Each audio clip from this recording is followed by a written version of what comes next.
Next on this Memorial Day edition of America's Day at the Races, it's Big Apple Showcase Day where Pat on the Back gets a second chance in the Commentator after near miss last year.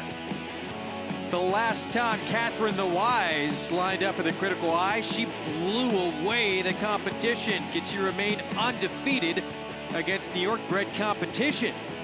We'll have live continuing coverage with our Hall of Fame jockey Gary Stevens from Churchill Downs in Louisville, Kentucky. We'll check out Louisville in a little bit, and we'll head to Grand Prairie, Texas, where Jonathan Kinchen has live coverage with the Lone Star Park Turf, our feature event from the Lone Star States. Our show brought to you in part each and every day by America's Best Racing. For the love of the race, visit americasbestracing.net today, and by Claiborne Farm. 100 years of doing the usual unusually well.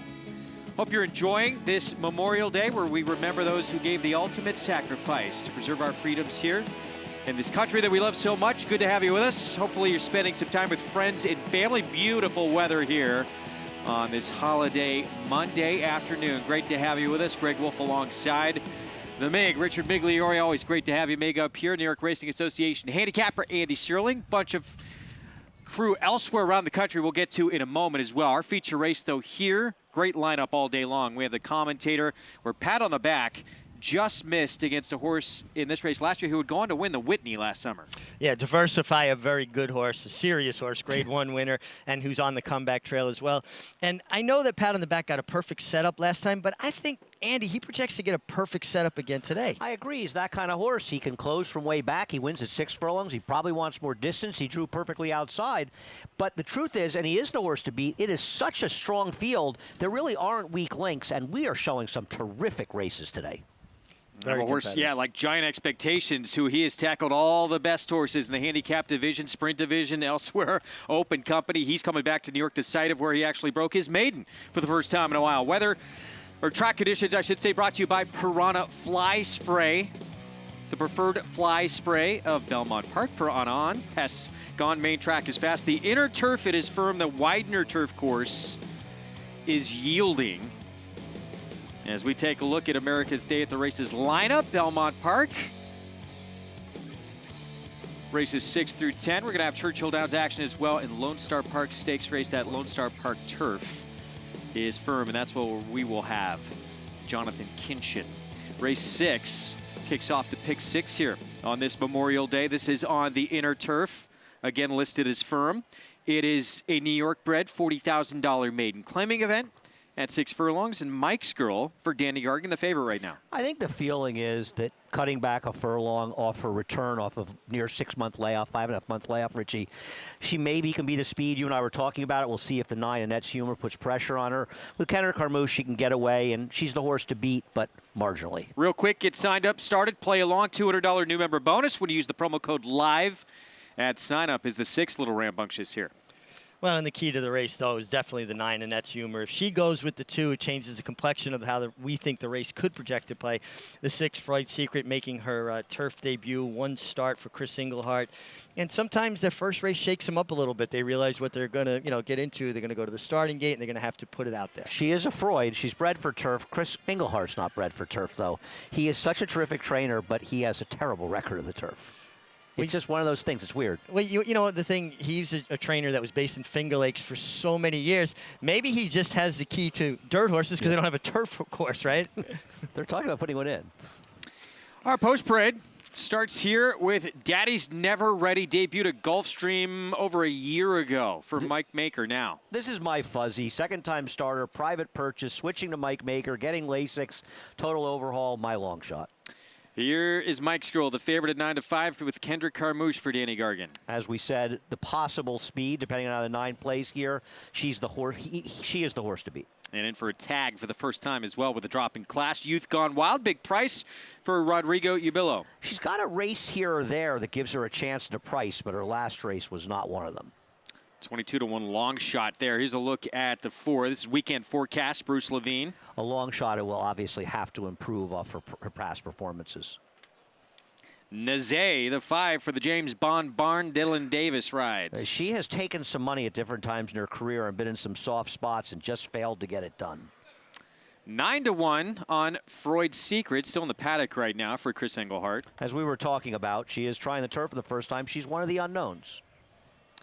Going to jump ahead to the 9. This is Annette's Humor for Rudy Rodriguez. Has some speed. She does. She did run in a softer spot, believe it or not, last time. Had a very good trip, but she could at least be a thorn in the side of the favorite. And showed a little bit of ability at this level, too. Tara Lucci, Lemon Drop Kid filly, making start number 2 for George Weaver, drops down. Well, we'll talk about her a little more going forward. Her dam was a turf winner for trainer Chad Brown, and you know, she just, I don't think she ran as well as looks on her PPs, but she is her second-time star, so could easily improve. Vinda Machine, Eric Consell for George Weaver. She might be a wise guy long shot in here. She only ran once in the turf, and it was her debut, and her dam did win on the turf. And not Princess of Silmar, Princess of Filmar. Blinkers on. One thing, I don't like her in here, but one thing I'll say about her last effort, it was running a driving rainstorm. So if you want to make an excuse, that could maybe be the case. That's our field for race 6 here. Kicks off to pick 6. Let's head downstairs and check in trackside now with Maggie Wolfendale. Thanks, guys. And we're still waiting on number 6 here, Freud's Secret, to get out onto the racetrack. But let's begin with the inside runner off of that extended layoff is number 1 in here for trainer Mike Maker off that trainer change. Daddy's Never Ready. And she will get Lasix, and she does turn back in distance. I don't love the turn back with her, I'll be honest, but I like her coming back. I mean, you couldn't ask a horse to look more fit than what she does. She's sharp, too, with the turn back in mind, so that's a good thing. She's also getting a solo warm-up here beneath Jose Ortiz, and she looks fairly into the bridle. It seems as though she's woken up a bit since proceeding from the paddock to the track here. So, as Andy said, she is his long shot. I wouldn't object to that whatsoever. As number 6, Freud's Secret, she is still in the paddock oh, she's on the track. Okay, she was just being a little bit silly about getting the rider on. And before that, she was acting perfectly normal. So it's once they got her on the walking rein that she started acting up a bit. She's with the pony now. She seems to be behaving herself so far. As she is trying to turf for the first time, she looks like she might handle it. Being a daughter of Freud, why not? As Andy pointed out, those is not Chris Englehart's forte. And 2, with the layoff in mind, she could just look a little more tucked up. It's not that long of a layoff, but still, it's a break from the races, and I just wish she looked a bit more fit. Now, number 10 is Tara Lucci, another one getting Lasix for her second start, and she looks fantastic. She's way more fit than what she was going back to April 10th. I mean, this looked like a filly. I put in my notes, I said, pretty fit, will need one. And it's benefited her greatly. She's also a lot more alert and awake. She's actually getting a little bit nervous once they got the tack on.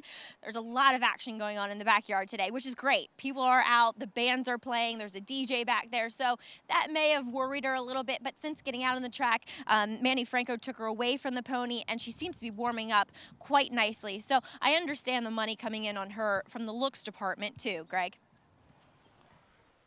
Yeah, I'm glad Maggie brought that up. I saw the 10 just moments ago before we got to Maggie. I love the way the 10's warming up. And 5-2 right now, she's going to be dangerous in here. I like the little bit of drop in class, and I hear what Andy's saying, that maybe her race looks better on paper. Normally it's the other way around, but I just think the slight drop in class in a field that might be a little bit hungry, guys, and the second start, natural improvement. I can't argue with any of that. This is a hungry field, and she can improve second time. I just feel like she's getting overbet because it looks like she ran okay.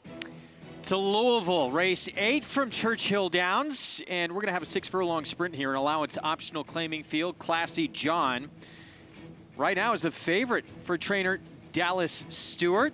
Let's check in with Hall of Fame jockey Gary Stevens for more from Churchill. Gary.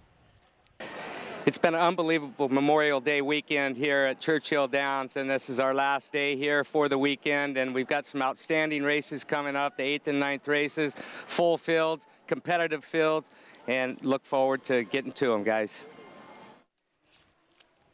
All right, Gary, thanks. We'll check in with Gary throughout the shows. We have more on that race coming up from Churchill Downs. We're about 2 minutes to post here in race 6. This also kicks off not only the pick 6 here today, but a cross-country pick 5 as well that you can get involved in. So race 6 here at Belmont starts it off. It includes the Critical Eye here at Belmont, the Mike Lee and the Commentator, and the Lone Star Park Turf Stakes in there as well at Grand Prairie, Texas. at a mile on the turf. Let's check in with our own Jonathan Kinchen, the 2015 NHC Tour champion, for more from Lone Star. Hey everybody, I'm here at Lone Star Park, right in the middle of Dallas and Fort Worth. I'm here for the inaugural running of the Lone Star Park Turf. It's a 3-year-olds and up. Fillies on the grass, fillies and mares on the grass. I'm excited to be here. It's my home racetrack. Whenever I can get here, it's a great opportunity. This race, the Lone Star Park Turf, is going to be right in the middle of our cross-country Pick 5 today. I put a little ticket together for you guys. It's going to start at Belmont in race 6. I'm going to single a horse in the first leg. I love singling in the first leg of Pick 5s because you can typically come back and play the Pick 4. I'm singling the 2, Mike's Girl. The horse is speed and fade last time, going 7. It's cutting back from 7 to 6. Also, that horse was running in a maiden special weight last time, now shows up in a claiming 40 race. I think that this horse lays over the field. I'm going to start this sequence off with a single there. On to Belmont race 7. I'm going to use 2 horses here, the 3 and the 4 still there, and Catherine the Wise. Couldn't really separate those two, so I'm just going to use those 2 in that race and hope to get alive. And then on to Belmont 8. I love Le General in this spot. I'm also going to use Funny Guy, Blind Willie McTell. Singled sensitive here for Brad Cox, J. Foxwoods. They've had an unbelievable month. Just check the results across the country for J. Foxwoods horses running really well. I singled sensitive in this spot. A little bit concerned about the Asmussen runners, but I think sensitive is the class of this field. And then I'm going to use 4 horses in the last leg, 1, 2, 5, and 7. Honor Up, Cinderguard, Giant Expectations, the sneaky New York bed from California. And good luck. We'll see you next week. We're going to see plenty more from Jonathan actually coming up in this show. Sensitive looks like a single for a lot of people in that Lone Star Park turf race. We're loading up. Race 6 kicks off this cross-country Pick 5. And the favorite at 7-5, the 2 Mike's Girl dropping down in class. Let's send it upstairs to the voice of horse racing's Triple Crown for the call, Larry Collmus. Weekend forecast is moving into the starting gate. Here's a Nats Humor going in. Nazay and Taralucci.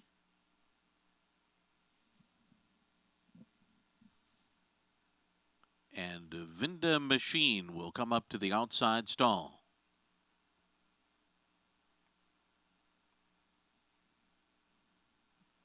They're all in line. They're off. Nazay started well in between horses. There goes the Nets Humor on the outside, and from the rail, it's Mike's Girl. Mike's Girl grabs the front, and Princess of Philmar is right up there, too, with Freud's Secret. Break of 2.5 back to Taralucci. Then Youth Gone Wild and Weekend Forecast on the outside. Daddy's Never Ready is second last early on, leading only Vinda Machine in the race to the far turn. Mike's Girl on top. The leader by 3/4 of a length, Princess of Philmar, is second, and Nets Humor third on the outside. 22:04 was that first quarter. Nazay follows in fourth and races 4 from the front. And then comes Freud's Secret to the outside. Youth Gone Wild riding the rail around that turn inside of Taralucci. They're 5.5 lengths from the front. And then it's back to Weekend Forecast and Daddy's Never Ready. And they're coming to the top of the stretch. Mike's Girl off the turn in front after a 45.1 half. Mike's Girl to the 8th pole. Nazay runs at her on the outside. Nazay up alongside of Mike's Girl, now sticks ahead in front. Youth Gone Wild finishing well with Taralucci down the center. It's Nazay in front close to home. Youth Gone Wild, Mike's Girl, and Taralucci. It's going to be Nazay. Nazay does it over Youth Gone Wild. Mike's Girl was third and Taralucci was fourth. Nazay with the win. Career starts at number 12 breaks through. Jimmy Bond been on a good run. His son Kevin Bond deputizing for him. His horses are really running at this meet, and Nazay had her chances, but Richie, sometimes they all find their fields. Found the right field, found the right trip. She really did work out a very nice trip. Dylan Davis has been riding very well and riding well on the turf. He just seems to be finding a good position, winning position, horses, a spot where horses can win from. And we said this field looked a little bit hungry, and you said it off camera. She found the right bunch. Yeah, Youth Gone Wild, 62-1 second, as we said before. She had back races, gave her a chance. Her last race not good, but you know, I mean, not that. Listen, I couldn't have had this, and I wouldn't have bet Nazay in a million years. But sometimes you fool around these races, you can find something at prices. Good races for dime supers. 5-3, 210. Nazay, daughter, it's his way for the James Bond Barn and Stable. getting the win here to kick off the pick 6. And I'm looking forward to betting against both Mike's Girl and Terralucci at short prices in the future. Get involved and test your handicapping skills. You compete for real prizes as well without risking any of your own money. Go to NYRA.com/showdown. It's a free online contest. We have it each and every day on the show. Again, NYRA.com/showdown to get involved. All right, we're going to head back to Churchill Downs. It's the 8th race. About 7 minutes away. 6-furlong sprint coming up. We'll get a look at the field here with the post spread. Here's Combination at 8-1. Blinkers come off. I actually think she's very interesting in this race. Getting a fast track after the slop in her not a 3-year-old debut, but off a little bit of a layoff. 10-1 on Tobacco Road. She's had a lot of chances. She's run some good races, but not so much recently in the dirt sprinting. Sovereign Impact is at 22-1. Yeah, he'd have to improve off his best. Dallas Stewart trains Classy John 7-2. We're going to see here in a moment. There she is. He is, sorry. Well, I got you saying that, Chris. It's my fault. His recent form is not as good. We'll see if the class relief helps. Turf to dirt on Ace Destroyer, Bernie Flint. Yeah, we'll see. The one dirt race wasn't bad, the debut. I'm not sure why they went right to the turf, frankly. Yeah, one first time out. Beat a next out winner as well in that effort. Favorite right here, Bump Bailey, blinkers on Peter Miller. Only 2 races are on wet tracks. A very fast debut. Did not run as well, but still ran okay in his second start. Soap Bubble just missed at Keeneland on a muddy track for Brett Calhoun. Yep. Finds the fast track here, but he's run okay on fast tracks. He may prefer a little bit of moisture. Makes a decent appearance, too. Whiskey Echo, Julian LePeroux, Steve Asmussen. Haven't seen this one since last August, and actually ran Saratoga or Sanford, finished 3rd off the layoff for Asmussen. And on the outside, breaking news, Miguel Mena, Ron Moquette. I think this is a very interesting horse. Broke his maiden somewhat impressively at Oaklawn. Then they stretched out. Now they cut back to a sprint. Big-time player. All right, we'll have this 8th from Churchill Downs for you when we come back. We'll also have the story of how to get involved and get a taste of horse racing ownership. Tom Durkin tells us that story when we come back.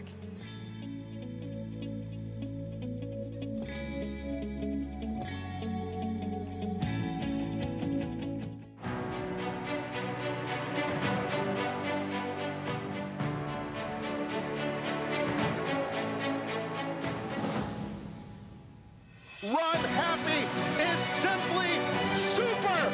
He polishes off an outstanding campaign with a dominant victory in the Malibu. No medication, no problem. Runhappy, standing at Claiborne Farm.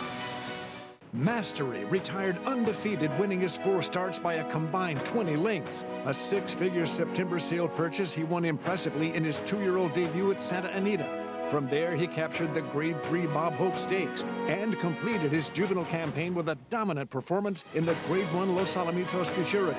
At 3, the top-rated son of Candy Ride sizzled in the San Felipe. Now his much-anticipated first crop arrives in 2019. Mastery, standing at Claiborne Farm. Back on America's Day at the Races, brought to you in part by the champion sprinter. Runhappy, never lost in his career while sprinting, did it all while racing medication-free. And he now stands at Claiborne Farm at a legendary stall. Number 1, we're going to see his offspring at the racetrack in 2020. Race 8 from Churchill Downs. It is just 2 minutes to post. Bump Bailey, the 6-horse. Your favorite right now for Peter Miller. Debuted at Santa Anita, then ran good in the mud at Keeneland. Let's go out to Gary Stevens in Louisville. Thanks, Greg. I'll tell you what, there's a great-looking group of 3-year-olds in this race, and some horses coming out of stake races, but the horse that caught my eye the most is Whiskey Echo, the 8-horse for Steve Asmussen. He just stood out, and he was standing nice and calm, and as soon as LePeroux got legged up, he got a bounce in his step, and it just really looks the part. The thing I like about him, it looks like a lot of speed is lining up in this race, and last year in the Sanford Stakes, Whiskey Echo, he showed the ability to stalk. He ran on to be 3rd that day, and I think it's going to be pretty heated up front, and looking for him to run him down late, guys. All right, Gary, thanks. So here's a look at the 1. This is Combination. And wow, that price even getting shorter now on Bump Bailey, the 6. Yeah, I agree that Bump Bailey's the horse to beat. I mean, this horse ran a hole in the win first time out. But to be fair, it was a sloppy sealed track at 5.5 furlongs. And while he ran well in his return race last time, it wasn't nearly as well as his debut, Richie. No, it wasn't. And sometimes you see horses just handle the sloppy sealed track. They run over the top of the ground, and the horses around them don't. And they're more impressive looking than the way they win would suggest. Certainly, Keeneland, different kind of surface, more tiring than Santa Anita when it's muddy.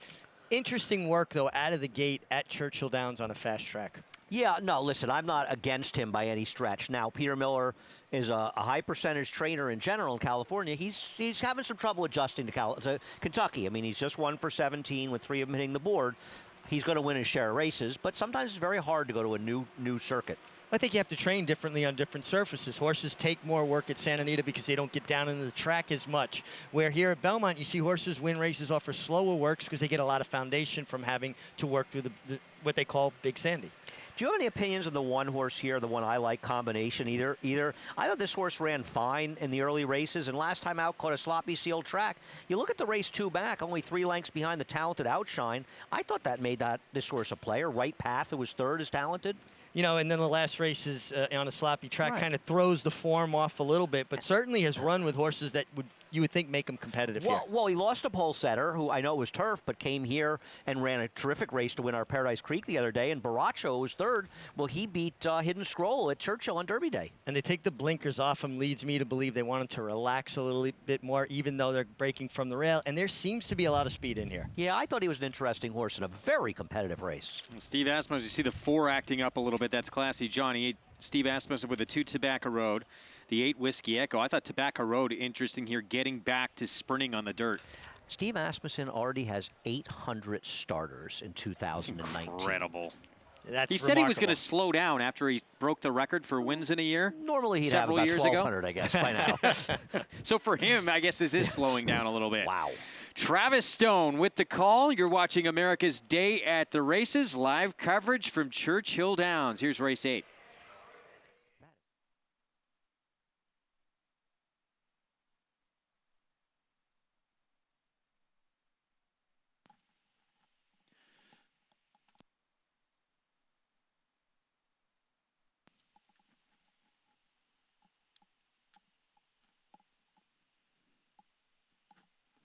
They're in the gate.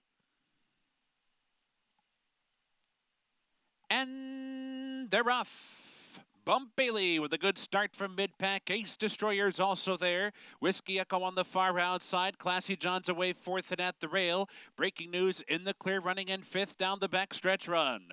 Bump Bailey to go head-to-head with Ace Destroyer. Whiskey Echo right there to the outside, racing 3 wide. 3rd, Classy John is 4th. Sovereign Impact in some traffic, racing in 5th. Breaking News is 6th.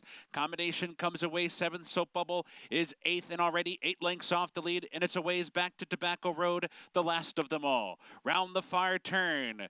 Bump Bailey in between horses with an arrow lead. Ace Destroyer right there, so too Whiskey Echo. Those 3 cross the track.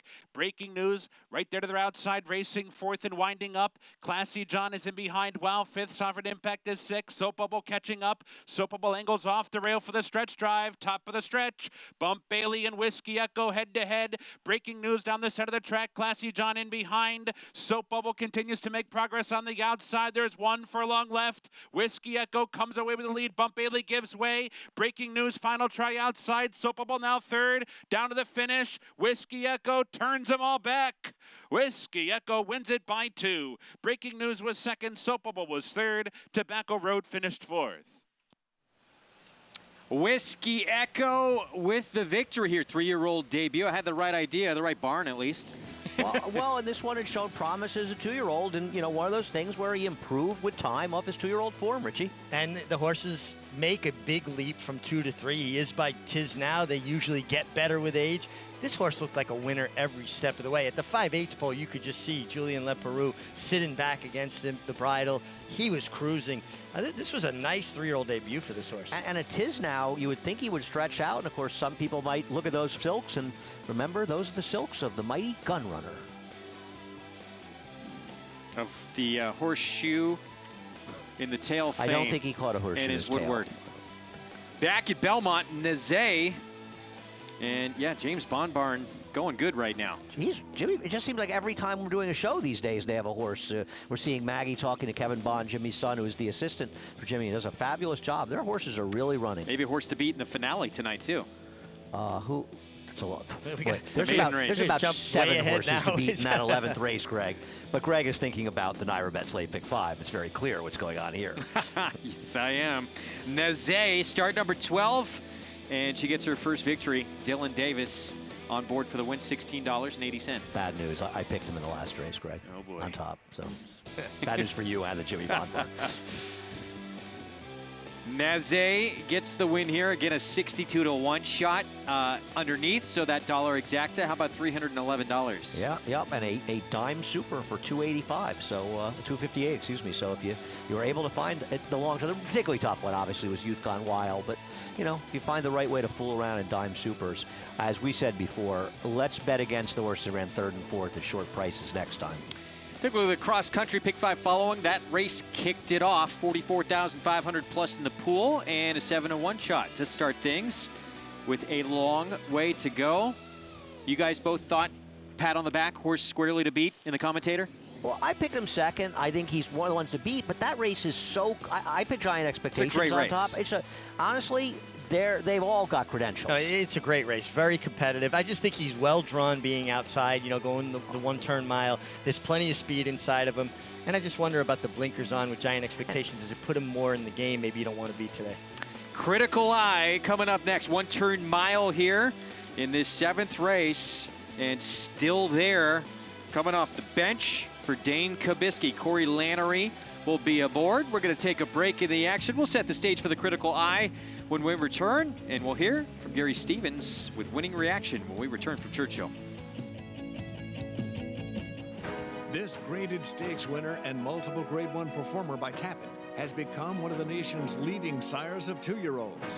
Ranked number 1 in his crop by number of winners, he sired 11 stakes horses in 2017, including graded stakes winners Wild Shot and Oklahoma Derby winner Untrapped.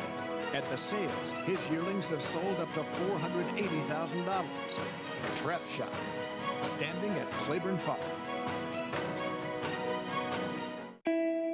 There's a power so selfless, it has the ability to heal, to inspire, to unite, to change your life.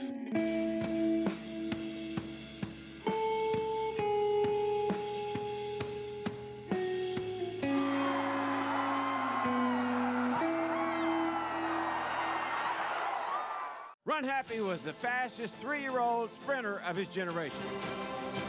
Runhappy is stamping his horses. They all got great necks, great hind legs. They all got a good walk, and this colt moves very, very well. Very smart. He hasn't turned a hair since we had him. First day we turned him out, he was very, very gentle in his paddock and did everything right. He's got an exceptional pedigree. Runhappy, standing at Claiborne Farm. It's America's original sport, and no one covers it better than americasbestracing.net. From the sport to the lifestyle, the best races, horses, and destination venues, cocktails, gambling, fashion, and more. americasbestracing.net is a sport for you. Live it, love it, bet it.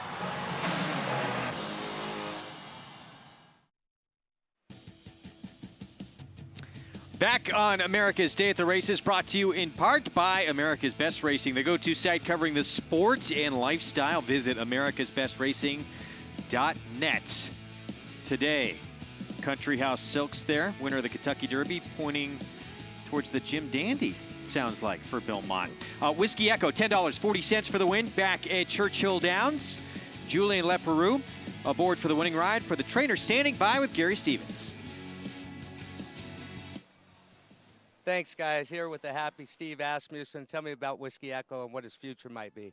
Nice colt. You know, he's got a lot of talent, big colt. For him to show this kind of speed's a bit surprising. I think he'll stretch out nicely. You know, he was second in the Ellis Juvenile last year, and a little time off, stunning well. He's grown up and matured, and I think that he's going to be a very nice 3-year-old. He ran to his looks, and I look forward to seeing him next time out. Guys? Yeah, this was just the starting point for this 3-year-old son of Tiz now. After showing a lot of promise early on, they put him in the Grade 3 Sanford in the second start of his career. He's the kind of horse, if he progresses further, as Steve Asmussen, I mean, obviously he's got to, you know, run better races, but he could improve. We could see in Saratoga races like either the Curlin or the Jim Dandy, depending on if he can move forward. But I imagine we'll see him up there. He's a horse that's got a pedigree that says he's going to get better as they go longer, and the fact that he can show speed as easily as he does bodes well for him going forward. And this was a good field. This was not an easy field. Race 9 at Churchill, 5.5 furlongs on the turf. It is a maiden special weight and even money. Wow, and I Can Do Anything, Stanley Huff. And 2 back on turf going a mile at Keeneland. That was off the bench. Ran a very good effort. I'm surprised that they've been going longer, and that's what I just figured cutting back with this horse was the right move. And I think it is a good move, but Richie, would you take even money on him, being sure he's going to sprint in the turf? No, I picked him with the 4-to-1 morning line because I thought that was a good price for him. Even money, no, I probably wouldn't. And I thought the same thing. This horse would be better turning back in distance. All right, well, that race coming up in a little bit, much more, including a post parade on the way in a bit. Well, if you love this sport and you've ever thought of what it would be like to experience it as an insider, as an owner of a racehorse, that opportunity now exists, along with having a Kentucky Derby winning trainer and multiple Eclipse Award winning trainer on your team in Todd Pletcher. Here's the former voice of New York racing, Tom Durkin, on the Empire Racing Club.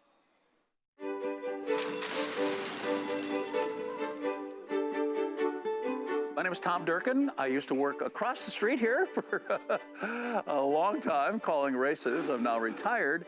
And among the number of things that I do is work for the New York Thoroughbred Horsemen's Association. I'm on the board. And New York Thoroughbred Horsemen's Association, NYRA, is now sponsoring the Empire Racing Club. And this is our first horse, as yet unnamed, and she's a beautiful filly. And I'm the managing partner of Empire Racing Club. And doesn't necessarily mean that I'm managing everything, because we have a guy named Todd Pletcher that will be actually managing the future of this beautiful filly, and she is a very pretty horse. Well, I'm really excited about the Empire Racing Club. You know, it's a potential to bring new owners to the business, have people come out, get to see what world-class racing's like at Belmont, Saratoga, and Aqueduct. So, you know, I'm really enthusiastic for anything that's going to bring new people to the industry, and for them to be able to participate in ownership of a horse that can run at these type of tracks is super for the industry. The object of the club is to have people experience the experience of being a thoroughbred owner without the expense. The initial fee, and the only fee, is $500. Now for that, if you're not a member, by the way, of the horse racing, the NYRA bets, if you're not already a member there, have an account, you get $200 free bets to start out. Now at the end of the day, you're not going to make any money on it because it's a social club, basically, and it's a 501c. So it's just to have that opportunity, get in the backstretch, know what it is to be an owner. We'll have various activities throughout the year surrounding our filly, and it's just basically to have fun. Tom's a lot of fun, and you know, great spokesman for the business, and I think he'll add a lot of excitement and fun for the members of the club. So we're having a contest to name the horse. You go to the website and submit your name. She's a 2-year-old filly that was bred by Spendthrift, by Can the Man. Attractive, racy-looking filly that you know, we anticipate might make her first start at Saratoga. So as I say in so many spots these days, go to nytha.com, NYTHA.com, and there's also the information you're going to need about Empire Racing Club. A great way to get involved in racing. Some questionable decisions, though, on their board. They put this guy on it, the MiG. Yeah, I tell you, I was disappointed to hear that myself. Critical Not that Eye Durkin guy. is coming up. Midnight Disguise, Linda Rice, Jose Ortiz. Gets a dry track for her second start this year. She is a player in this race. So is this 5-year-old mare, still there off the bench for Dane Kubisky. I think she's the worst to beat, but she's got to get a mile off an 8-month layoff. Catherine the Wise, 5-2, current favorite. Chad Brown. Can she reproduce her best races on a dry track? Welcome to those who have just joined us on Fox Sports 2. You're watching America's Day at the Races here in our post-parade in progress here for the Critical Eye here in Race 7 in Elmont, New York, as we look at Indy's Lady, Jeremiah Engelhardt, Luis Saez. She has some back races that give her a chance to get a small piece. Frosty Ann, Rudy Rodriguez, Ricardo Santana Jr. brings some speed. She could be the speed of the speed, but she may not be good enough to carry it. Does love this racetrack, too. 4 for 8 here on this surface at Belmont. And Bonita Bianca, Jason Service. 7-time winner, 3 for 4 at Belmont. Richie and I'll expand on this one a little later. She is a sneaky horse. She's kind of an all or nothing, but she's got some good races and some bad ones. Those who just joined us on Fox Sports 2, good to have you with us. Greg Wolf, Richard Migliore, Andy Serling, and we're going to check in here in just a moment with Maggie Wolfendale. But tremendous card this afternoon at the Commentators, our feature race, which we look forward to. That's coming up in race 10. That race is loaded, but we got stakes races all the way up to that. No, I love these New York Bred Showcase days. They're just always fun races, and it's like the old friends all gather in the paddock and meet each other again. Well, with more on the Critical Eye, let's head downstairs and go to Maggie Wolfendale.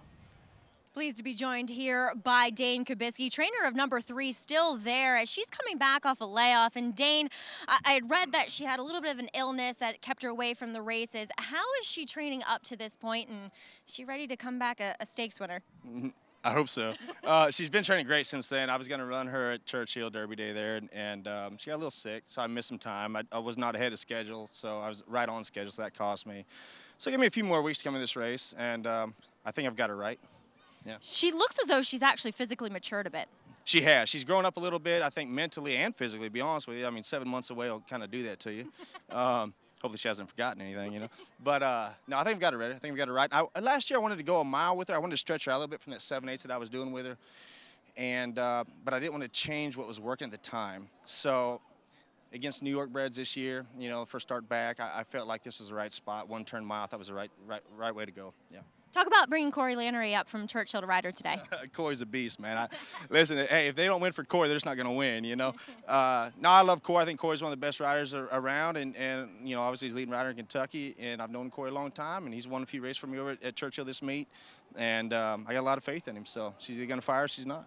All right, Dane, well, wishing you best of luck. Thanks for joining us. Thank you. All right, guys, bringing the hot rider from Churchill, our partner racetrack, up to the Big Apple. Got a little time off. She obviously is extremely talented, grade 1 placed in her career. Question mark coming off the bench. Yeah, but her ability is not a question mark. This is a very good horse, Richie. It's a very good horse. I look at workouts, and not times of workouts, but the spacing of workouts. And my problem with both the 3 still there and the 4 Catherine Wise, there's odd gaps in between their workouts. Like you'd like to see a pad in 6 or 7 days, and there you see sometimes a 12 or 14 break here or there, and that just brings things into question. But then you can go to the outside, a horse that we like, Bonita Bianca, and look at those, the spacing of those works. Well, you know, it's interesting you mentioned the spacing because I can say with Catherine the Wise, I think one of the problems that I know Chad Brown had, a lot of trainers had here was the weather. Okay. I think Fair that enough. was one of the things around New York. As far as Bonita Bianca, we talked about it before, and I was saying to you, Richie, the way her form had gone her last few races, I'm almost surprised they didn't retire and breed her, because they could have sold her in foal or kept the foal. And the fact that they kept her in training and she comes back now for a guy like Jason Service and Mike Dubb says to me she's going to run back to her better races today, which gives her a real chance. Well, sure. Her last race was in February. That would have given them plenty of time to, you know, send her to the breeding shed and get her in foal. And the fact that they stuck with her, and she does have a nice record at Belmont, doesn't she, Jeff? 3 for 4. She loves it here. Bonita Bianca from the outside post, the 7, 5-year-old mare for Jason Service. She's 3-1 on the board. The Critical Eye, when we come back, is live. Stay tuned.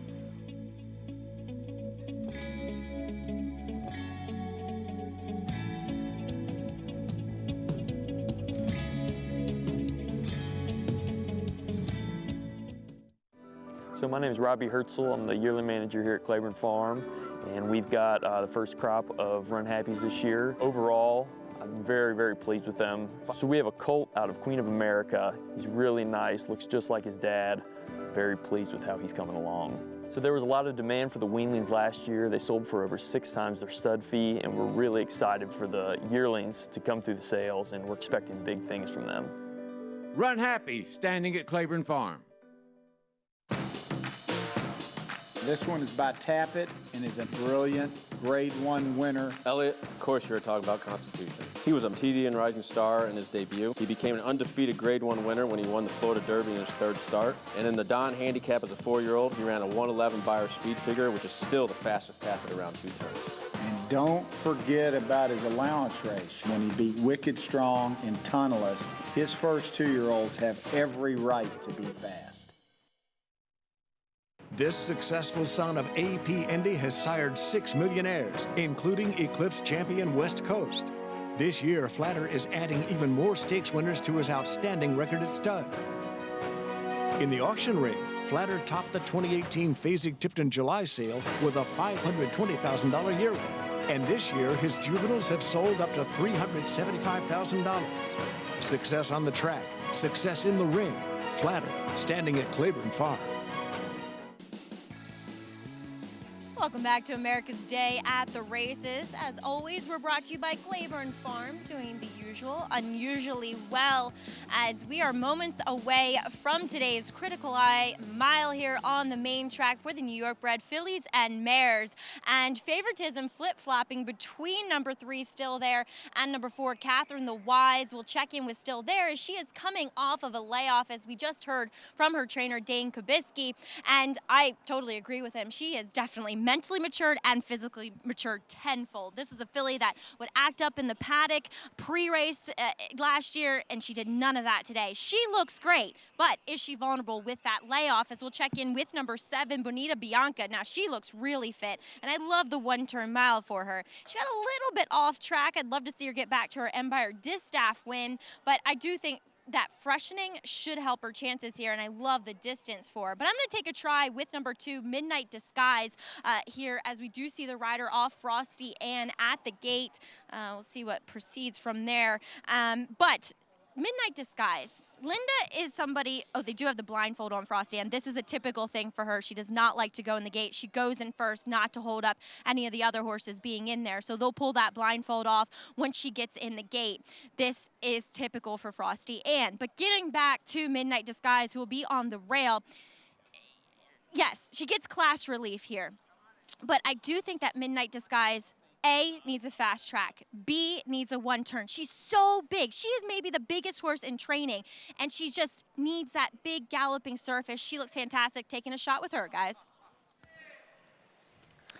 Maggie, thank you. The Critical Eye on Big Apple Showcase Day. You're watching America's Day at the Races. Fox Sports 2, MSG Plus, and Fox Sports Prime Ticket. We send it upstairs to the voice of horse racing's Triple Crown. For the call, Larry Collmus. They're all in line. They're off in the Critical Eye. Catherine the Wise storms out of there right to the front with Frosty Ann away running in 2nd position. And then it's Indy's Lady and Bonita Bianca to the outside. Still There is 2nd last early on. Midnight Disguise is the trailer. Catherine the Wise just winging out here in front. On top by a 1.5 lengths and moving along swiftly with Frosty Ann tracking in 2nd. Through this first quarter at 22.49, they are rolling. Indy's Lady is 3rd and a good 5 lengths off the lead. And then it's Bonita Bianca, Midnight Disguise, and an unhurried Still There with plenty of pace in front of her. She's 8 lengths off of Catherine the Wise, who heads for the half-mile pole in front. A 2-length lead on Frosty Ann as they breeze through a 45.12 half-mile. It's a break of another 3 to Indy's Lady, racing outside of Midnight Disguise. A wider trip for Bonita Bianca, and Still There and Corey Lannery are saving every inch of ground, and they got through an opening on the inside, and here they come now. Catherine the Wise, the one to reel in. Still there, continues to progress with an inside trip, and now she's up into second. 3/4 in 109.46, and they're into the stretch. Catherine the Wise still there by 3.5. Still there on the inside, now trying to hold on to second position, and she's lost it. She's back to fourth to Midnight Disguise and Bonita Bianca, and still there is now back to fourth. It is Catherine the Wise, and she's strong today. Javier Castellano and Catherine the Wise in 1:33.63 seconds over Midnight Disguise, Bonita Bianca, and still there. Well, as Larry mentioned on the call, Catherine the Wise rolling early, and she just keeps on going. Sharp final time. I mean, she was going fast, but she was going fast the right way, right? It's not how fast you're going, it's how you're going fast. She was comfortable, she was in a great rhythm, and this is what she wants to do, Andy. She wants to be a free runner. Right, when a free-running horse, and obviously her best race has been on wet tracks, and she showed today she doesn't need a wet track. A track is playing very quickly today, but this 1:33.3 is racehorse time, and you and I talked about it during the race because the field was kind of coming to her as they were kind of top of the stretch, but I said to you, look at her ears, and you could just see she was cruising along. And a horse's ears are such a great barometer of how they're doing things. If they're pinned back and they're flat, they're really trying, they're digging in. When they're looking around and they're flicking them back and forth, they're really enjoying themselves. And I mean, she drew off. She didn't just hold on, she went away from the field. They ran well behind her. She was in a different race. And look, she didn't get pressured on the front end. She did all by herself, though. She went so quick early, and then she still had more left in the tank. That's why, because she went so fast they couldn't keep up with her. But that's what the nature of, and we talk about this, using your speed as a weapon. If they want to play, they got to play her game. She wasn't letting a lesser talented horse like the 6 get in front of her. She was just going. You ride with their strength. Catherine the Wise picks up the 5th win of her career in 8 starts, and the last 2 times she's been in the critical eye, she's a winner with a gap of a year in between. Here's our post parade at Churchill for the 9th professional, first time gelding, blinkers on. Here's the 2, Roughin' the City. Chris Landeros rides 16-1. Really, this horse appears to be better on either synthetic or dirt than turf. Spiritus Invictus, Brian Hernandez Jr., double-digit odds. Has a gigantic pedigree, but has done no running so far at in route races. The first-time starter, unsurpassable for Mark Casse. We'll see. There's one turf winner from the dam, so has a little pedigree. Another first-timer and a son of Uncle Mo here. Get some Mo. Yeah, this is a first foal from the dam, but Uncle Mo's been a capable turf sire. Start number 3 will be a turf debut for the 6, Decline. It's Mike Maker, who is a turf trainer, but on a dam side, boy, this horse is not really bred for grass. 4-1 on another one making the turf debut. This was the 8-5 morning line favorite. He's stylish. You know, if you like this horse, you're getting a price at 4-1, but her dirt races are very good, but she doesn't have the pedigree to transfer that to the turf.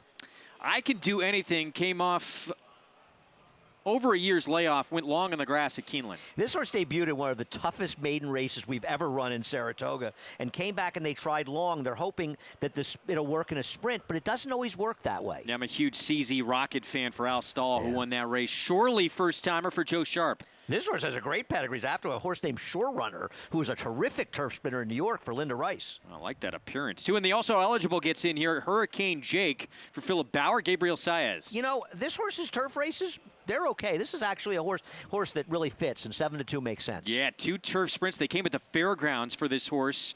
Now freshened, comes in off a Bullet Drill.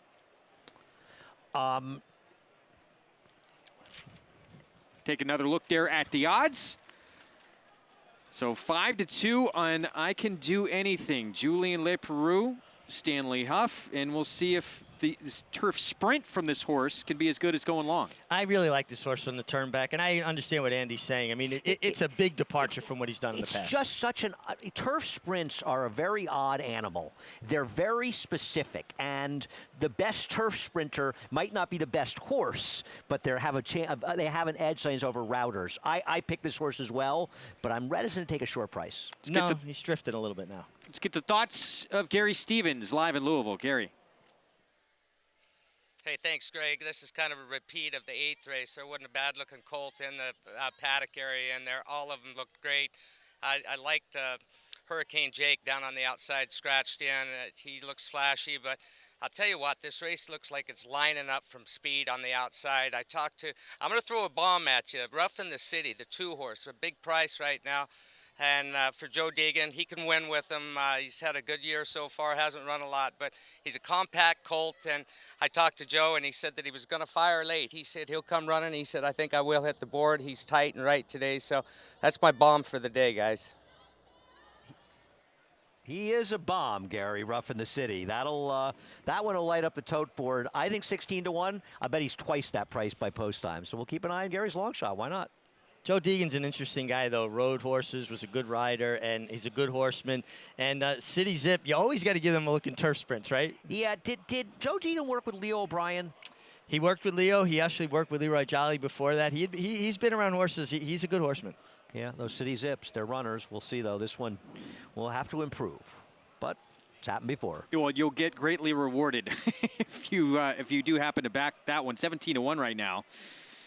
So still 5-2 favorite.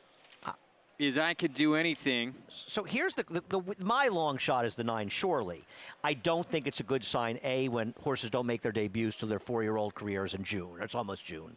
And the fact that for a trainer like Joe Sharp, this horse is taking no money. But I've seen Joe win with some long shots first time out with turf sprinters, and this horse has a gigantic pedigree to be a turf sprinter. Oh, and I want to go back to what we were talking about during the post parade. I mean, the 11, the also eligible, gets in here. 7-2 on Hurricane Jake has shown ability in both those turf sprints, and now that sharp drill coming in. Here's one for you. If this horse was not an also eligible, wouldn't he be favored in here? Could be, I mean, he's the kind of horse that on his races, because he's got turf sprints that are comparable to the turf races for the turf race for the 8, right? Well, what kind of a trip do you see him getting? Like, I'm just curious because he's got speed. I don't know that he's fast to clear everybody. Is he going to be caught in that unenviable chasing wide position? I don't know, because I don't really have the paces set up for him to get in because he wasn't projected to be in the field. But that is a question. You're saying, will he be chasing too wide? Too wide in this race? And you don't win turf races that way. But his 2 turf sprints are certainly good enough to win this. Oh, I mean, he showed speed sprinting those first couple, but he's coming out of a longer race, which you might think, okay, it's going to dull his speed a bit. But it looks like Phil Bauer tried to put some speed back in him with that recent drill. Yeah, sharp half in 47. He's coming out of an off-the-turf sloppy racetrack where he showed speed going long. He's not fast enough to... The thing is, here's the question. The 10 is a faster horse early, but the 10 is faster on the dirt. Well, 10 scratched. Oh. So we don't have to worry about him. So he will not be outrunning him. But look, the 7, he's stylish, is going to show speed. Good night. It's okay. It's been a long week. He's stylish, definitely. He hasn't been on the turf, but he's quick. He is, but I guess he's the one. That's what I meant when I said the 10. Yes, what I meant thought. He's stylish. Yeah. But it's a general question, about dirt sprinters. How many times have we seen horses that are faster as dirt sprinters, and they get in the turf and they're just not as fast? Because turf sprinters, man, they are fast. And the 5, the first-time starter, gets some Mo's, got a very fast gate drill. Maybe this horse is going to show up with some speed. That was the only problem I had with the horse drawing in the 11, Hurricane Jake. What kind of trip might he get? So as a jockey, when you're stuck outside in a 5.5 furlong turf sprint and you realize, what do you try and do? Well, you got to come out going forward and hope that either the real speed shows up inside you and creates separation you can tuck in, or nobody goes, then I'm going to clear. Don't want to be wide. Split-second decision you have to make as well. Right, you don't be worse than stalking too wide. Right, I don't want to be 3-4 wide chasing. Continuing to load up. Surely moving in for trainer Joe Sharp. That's where you're winding up, Andy? Well, I picked the 8, but I fooled around. I boxed exactas 8, 9, 11. Try to get the 9 into the exacta. Travis Stone with the call. Here's a 9th from Churchill.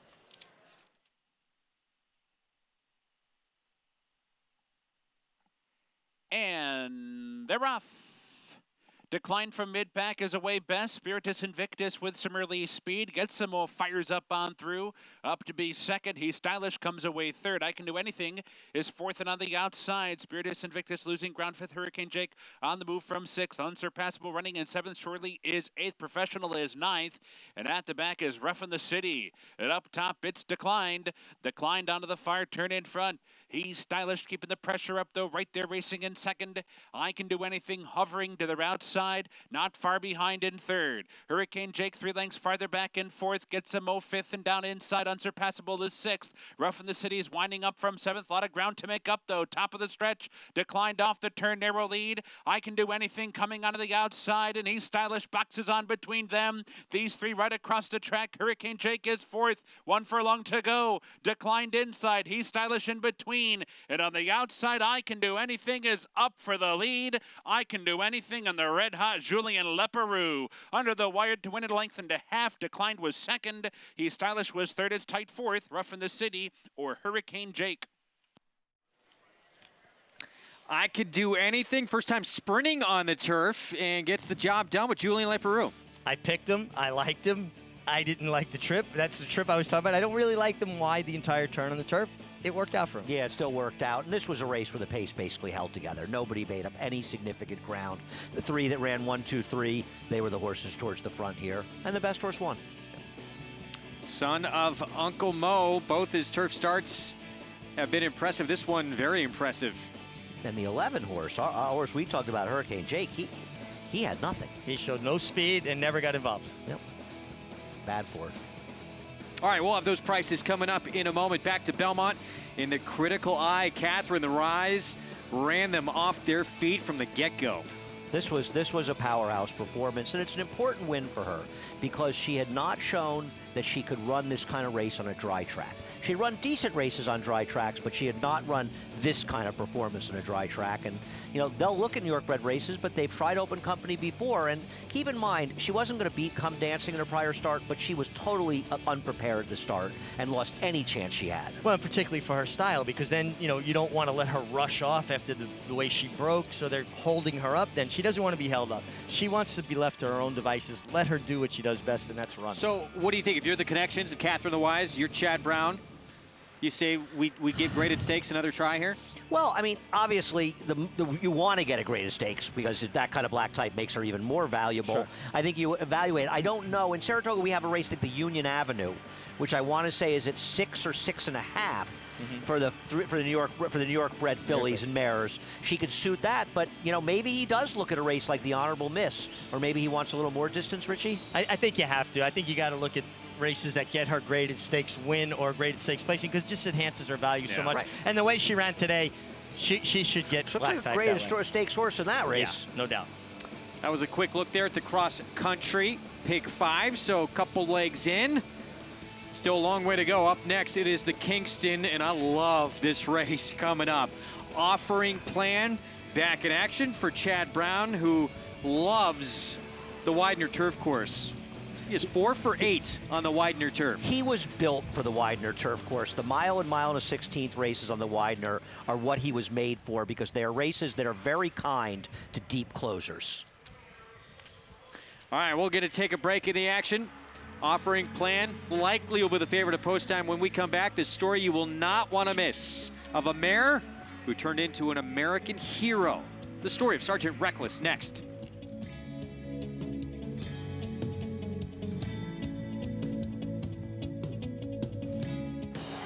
It's America's original sport, and no one covers it better than americasbestracing.net. From the sport to the lifestyle, the best races, horses, and destination venues, cocktails, gambling, fashion, and more. americasbestracing.net is a sport for you. Live it, love it, bet it.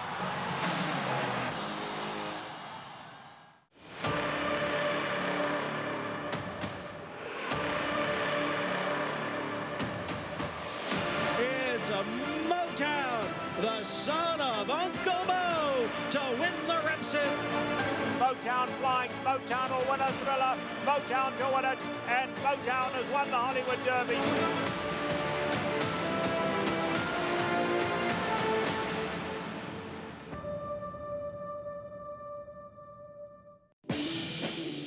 Carpe Diem was a serious racehorse with the physical to match. A debut maiden special weight winner at Saratoga. He beat the Greatest Stakes winner Ready for Rye, and he was named a TDN Rising Star that day. Sean, he was brilliant at 2. I loved his race in the Breeders' Futurity. I also loved his race in the Bluegrass. When I saw him in the paddock, he looked absolutely stunning. This horse has it all. Looks, brilliance, class. I can't wait to his 2-year-olds to hit the racetrack. Our summer cruise is here at Spruce Lane Farm, and he's been a really intelligent horse since he got on the farm. He's just got great balance and presence. He's got a really good mind, and he does everything that we like to do so far. The plans for this colt are probably to take him to Saratoga or to Keeneland Book 1 or 2. He fits those. We paid $250,000 for him, so he was an expensive horse, but that's where he belongs. Runhappy, standing at Claiborne Farm.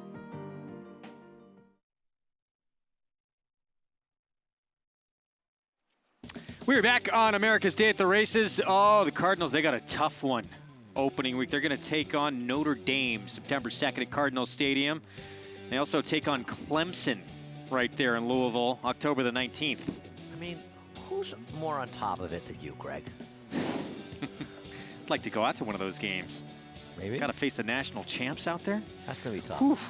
Critical. You go, I'll go to Churchill. Yeah, we could do both. They're right across the street from each other.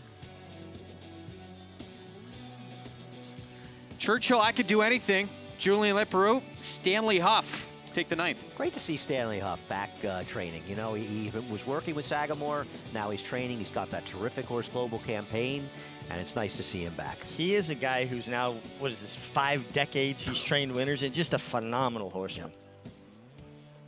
All right, so maybe a bright future for I Could Do Anything. That concludes our coverage from Churchill Downs on this Memorial Day. So we say thanks to our Hall of Famer, Gary Stevens. And we're going to hear from him a little bit later on, however, in the show, still to come. So stay tuned for that. Some memories of one of the great New York breds that he had a memorable ride in at Saratoga. Meanwhile, we look at the Kingston coming up and offering plan. Javier Castellano, Chad Brown, trying to win for the 9th time in his career. We're going to head downstairs and check in with Maggie Wolfendale. Thank you, guys, and we'll check in with a horse who is trying to make the three-peat here today in this Kingston, and that is Offering Plan. As you guys mentioned, a horse who loves this course. He looks fantastic. I really have no complaints with him whatsoever. He's really well conditioned, a super coat on this 7-year-old. Yeah, he's only made 25 starts now, but they've been selective and it's paid off because his talent comes through on the racetrack. But I do feel as though he has a serious contender in number 2, Therapist, the up-and-comer. He looks sensational. And 2, the fact that there is a bit of a lack of speed. But let's check in with Therapist stablemate. That's number 4, Gucci Factor. I just want to take a look at some horses coming off layoffs primarily. Gucci Factor, he's been a bit of a bad actor in the past, but so far so good here in the paddock as he's been accompanied by the pony. They also have earplugs in, so he has gotten a little bit warm, but nothing out of the ordinary. But physically, guys, this is the best I've seen this horse look. He looks strong. He's grown up a bit physically, so I like what I'm seeing from him. If you see him hot out on the racetrack, that is pretty much how he's been every single time he's been brought over to the races. Now, speaking of high energy horses, that is your speed horse and your lone speed horse in number 6, Mo Maverick for Dave Canizzo. Dave Canizzo trying to do this here once again, as the last time this is probably a thorn, a horse in Dave Canizzo's side, as Black Tie broke slow last time out in the Mohawk. And Mo Maverick, this horse, he went straight to the lead. So Dave said, I'll pick him up for 35 down at Gulfstream, and he looks great. And Dave saddled him in the back, stayed on his head, because he can get really wound up here in the paddock. So he's been with the pony. They've kept him away from the rest of the horses. It's paying off. I like what I'm seeing here. This horse could be a major threat to Therapist and Offering Plan due to his speed, guys. Maggie, thank you very much. We're showcasing New York breds on this Big Apple Showcase Day. Of course, New York breds have made their mark on the national and international stage in some of racing's most prestigious events, but at stud, after finishing as New York's leading freshman sire last year, Central Banker is continuing to make an impact at stud as well. Here's Tracy Egan with more. This very well-balanced son of Speightstown already has more than 20 winners in 2019. And as of Kentucky Derby week that year, Central Banker was number 3 on the worldwide second crop sire list. We've had, several maiden special weight winners subsequently. But, it's a great group of horses in the second crop sire list, and Central Banker is certainly one of them. It's going to be Nico's Dream from well off the pace to win it. Newly minted wins it for fun. If you think all the Central Banker winners look alike, well, it's the same way with his foals back on the farm. They're very correct. They're very medium-sized, very good conformation hind leg. They also are very well-mannered foals and yearlings.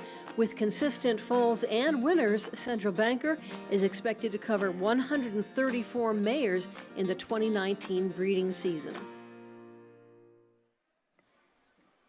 He was the son of Speightstown, grade 1 place in the Ballaboo and King's Bishop. He's ranked top 10 nationally among freshman sires as well, as we get set for our post-parade coming up for the Kingston. Got that revenge on Shaking It Up, who beat him in the Malibu, and he moved a little soon, but he beat him in the Churchill Downs handicap, actually. And the foals are really good looking. They've showed well, and they've sold well at the sales, and you can see why he throws an athlete. So Christophe Clement has 2 in here, and Therapist is the one they're all focusing on, who won despite a less than terrific ride last time. I think they're ignoring the other one, Gucci Factor, who I think can be more forwardly placed, which may help him here. Well, I hope we get a chance to see that race, because Therapist should not have won that race. No. And he got up should to have win. won it, but his rider almost prevented him from winning. Right, Yeah. but still, he was swing all the way back to last. Horse bailed out the rider in that situation. Here's our post-parade. We're taking a look at Wrapped, Manny Franco, Bobby Robato. He may not win, but he did nothing but run well against this kind of company last year. He is okay. 9-5. Here is Therapist for Christophe Clement. He loves these one-turn races, too, and if he takes a step forward and Offering Plan takes a step back, he can beat him, but he'd need that to happen. Offering Plan, this is such a fun horse. He's 5 for 12 here at Belmont, 4 for 8 on the wide. Ran extremely well at Keeneland last time in a race, dominated in the front end, made a big run, and he is better around the one-turn miles. The other Christophe Clement horse, that is Gucci Factor. Jose Ortiz comes in off a win. I think he's been in terrific form, and tactically he can be a little bit closer to the pace. Appealing briefs, 16-1 Jose Lizcano for Jorge Abreu. Sharp connections, but he would have to step forward. And this horse is going to be out in front on the lead. Can he keep on going? Mo Maverick. Maybe he's Dave Canizzo's replacement for Black Tide, who he just sent to the front. A terrific claim by him, and he's the lone speed, but will it be enough of an edge? He's out there somewhere. There he is. Luis Saez will be aboard. Game plan, come and catch me, right at his 5-1 morning line. He's run some good races. He's run some good races, and you see the races, he comes out of a fast-paced races. So does he get clear 2-3 lengths and gets to moderate the tempo a little bit and maybe has more left in the tank? I picked him just because of the way the race flow might, happen, and that maybe he has an advantage. Dave Canizzo doesn't moderate, he said. He does let them roll. Well, it's already been a productive afternoon for Javier Castellano. He was presented with the Mike Venezia Award. We'll have that ceremony. He'll be on Offering Plan in the Kingston coming up.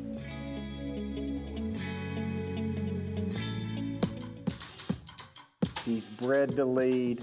His name is Commissioner. Elliot, I can't wait to see the Commissioner foals run this year. He was always one of the best foals we had. He was always one of the best yearlings we had. He was a maiden special weight winner at 2 at Saratoga. He went on to be a multiple graded stakes winner, and he's the last classic place son of APND. Let me tell you, they looked the part at the sale. He's by APND. He's got a bottom side to boot. He's got every chance. I'm really excited about this crop.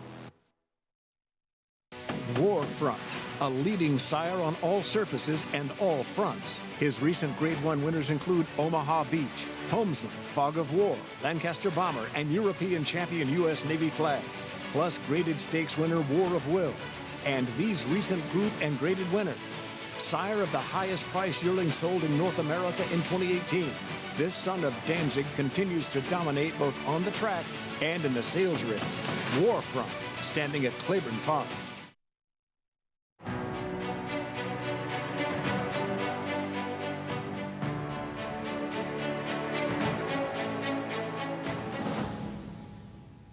Runhappy is simply super. He polishes off an outstanding campaign with a dominant victory in the Malibu. No medication, no problem. Runhappy, standing at Claiborne Farm. Welcome back. You're watching America's Day at the Races, brought to you by America's Best Racing. As horses are on the track for today is Kingston. These colts and geldings will be going the mile on the turf course, and this Big Apple Showcase Day, well, it's only the beginning, and it's basically 365 days a year that the New York breds represent here in New York, and I'm pleased to be joined by the executive director of the New York Breeders Association. That is Jeffrey Canizzo. Jeff, thank you for joining us, and thank you for being behind such a great day. I mean, these New York bred horses, they are the blue-collar, everyday horses, and today they're highlighted. It is. It's pretty special. You know, you have a day like today where we get to showcase some of the best New York breds here in the state and what they mean to NYRA racing. We make up about 48% of the starts for NYRA, so it's special to be here and have some of the talent showcased today.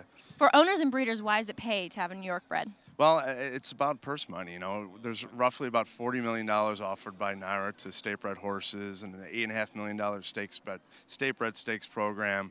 It's valuable to the owner New York bred, and it's good for owners. It's good for the breeding industry. It's good for NYRA.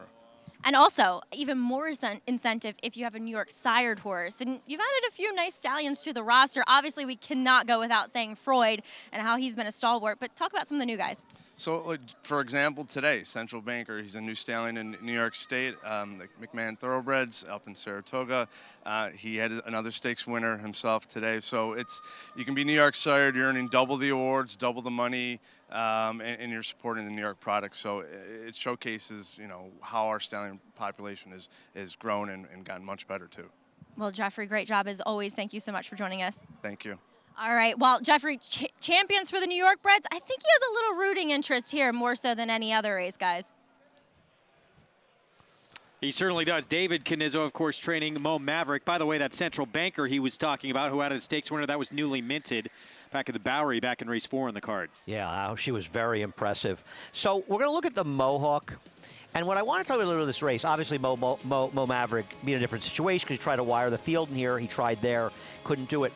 Javier was very aggressive early with Offering Plan, and Offering Plan really responded. Do you see him riding him the same way today, Richie? Yeah, I think so. Javier's a rider that prepares very well, and he's got to see there's not a tremendous amount of speed in the race, and he doesn't want to give himself too much to do, and I do think he'll be more aggressive. Yeah, I think he's going to look to get this horse more engaged, and he has to also want to try to get at least a little bit of a jump on Therapist, and we're going to show Therapist last race and talk about that trip a little bit. And Richie, I'll let you talk about it.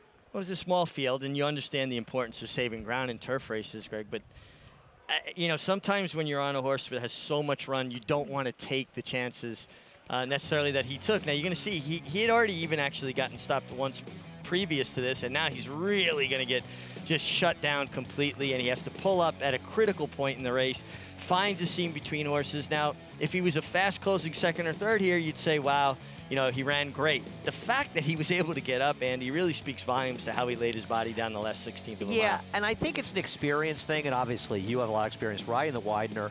It's not a course that will punish you for being a little bit wide in the turning. You're just better off being wide but in the clear with a deep closer than chancing it up the inside. Well, if that was a horse that couldn't stop and start, that wasn't as nimble, he wouldn't have been better than third in that. There's not a lot of horses that could do that, get stopped like that, and still get up to win, right? No, but it speaks to the athlete that horse is. He has shown a shiftiness. Now, that wasn't ideal. I understand what Eric's thought process was. It was to save ground. But sometimes when you've got a lot of horse, you've got to think it through, follow live cover, tip to the clear, give yourself a chance to build momentum. And listen, and to be fair, he got a very good setup. Big Handsome went a little quick early, kind of took a toll on him late. But still, that horse ran very, very well in here, and maybe he takes another step forward. I mean, I would argue that's the best race that he's ever run, and he's really a horse that's perfectly suited to 7 furlongs to a mile on the Widener. Well, and you're saying it's the best race he's ever run. It was the first start of his 4-year-old campaign. Maybe he's just a horse who's getting better and coming into his own. Sure. He's better, definitely better mentally. He acted better, you know, because he's a horse that can be troublesome at the gate. He can get himself hot. He acted terrific last time. And from what I can see from this vantage point, he's acting well again. Maybe he's just matured. Maybe. I still think the other Christophe horse, Gucci Factor, the 4, at 9-2 is a better bet. I think Gucci Factor's going to run very well here. Well, a horse to beat and even money stepping into the gate right now. That is Offering Plan. Maybe call him the king of the Widener here in the Kingston. Can he get another victory here on this course? Let's send it upstairs to the voice of horse racing's Triple Crown for the call. Here's Larry Collmus. Briefs is moving into line, and the expected front runner here, Mo Maverick, will take the outside stall, and they're all in line.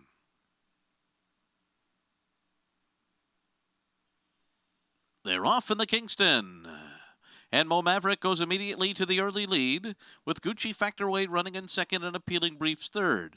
Offering Plan will take fourth early on, and right behind him is Therapist, while Wrapped is the trailer. So it is Mo Maverick in front. No surprises here, out there on a 4-length, now a 5-length lead up the backstretch. Gucci Factor the closest pursuer, and Appealing Briefs third on the outside, continuing up the backstretch run. So this opening quarter mile is up in 23.33 seconds, and now it's an 8-length lead. Now it's a 9-length lead for Mo Maverick, really doing it up front. Gucci Factor second, Appealing Briefs is third, Offering Plan follows in fourth, and Therapist is right in behind him, with Wrapped last of the field here. It's one horse up top and the rest chasing. They make their way around the turn. Let's check out this first half-mile fraction. It's 46.53 seconds for Mo Maverick and Luis Saez out there on a mission. They've got a 13-length lead on the far turn from Gucci Factor. And then comes Appealing Briefs. Offering Plan is going up on the outside, and still waiting are both Wrapped and Therapist. So they make their way to the top of the stretch. Mo Maverick still out there by about 12 lengths as they come for home here in the Kingston. 3/4 in 109.96, and they're into the stretch. Mo Maverick by 8. Gucci Factor and Offering Plan are coming now. And here comes Therapist down the center. They're catching up quickly. Gucci Factor now ranging up alongside of Mo Maverick, takes over the lead. Offering Plan and Therapist left with work to do. It's going to be Gucci Factor to win it. And Mo Maverick held second from Offering Plan and Therapist. Mo Maverick tried to steal it on the front end, open a 12-length lead, but Gucci Factor, the other Christophe Clement runner, comes and runs him down. Well, Black Tide number 2 for Dave Canizzo with Mo Maverick almost stole it. But as we talked about beforehand, Gucci Factor had the position to get better position than Therapist, and that's what helped him out. You totally called that shot. I don't agree completely with the assessment this is stealing a race. I think what you steal a race is you get to go moderate, and somewhere in the middle you steal off that big lead. He kind of threw it down from the start and said, I'm going to go as fast as I can. I still think this horse would have been better served if he could have slowed up the half and then kicked it into the air. That sucks everybody in the race with you. They're playing your game then. Everybody just sat back and waited for him to tire. And you know what? He did a little bit, but not to everybody else. No. You know, Offering Plan was flat. He was. Because he got to Gucci Factor, and he got badly outfinished by that one. He ran a huge effort, too, in his comeback race at Keeneland, Offering Plan last time out. Who knows? Maybe that took a little something out of him, too. But it's Gucci Factor today. Castleton Lions, Christophe Clement, Jose Ortiz here in the Kingston as Gucci Factor collects the biggest win of his career. We'll be back with prices and set the stage for the Mike Lee and pat on the back still to come in the Commentator.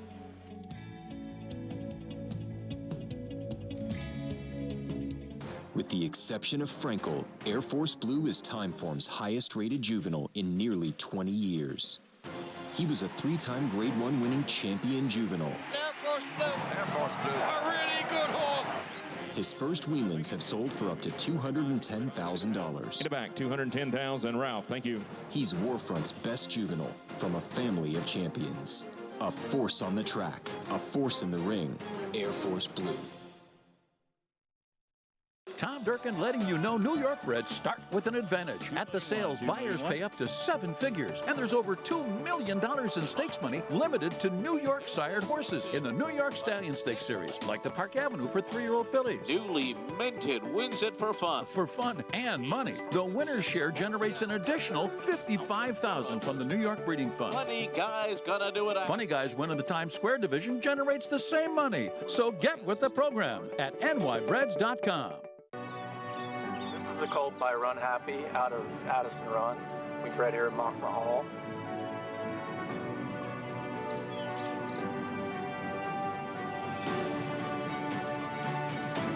Well, he's a big, strong, good bone, big old hip on him. Moves really well. Has that kind of big cat-like walk when he just relaxes and gets rolling up and down the lane. Runhappy, standing at Claiborne Farms.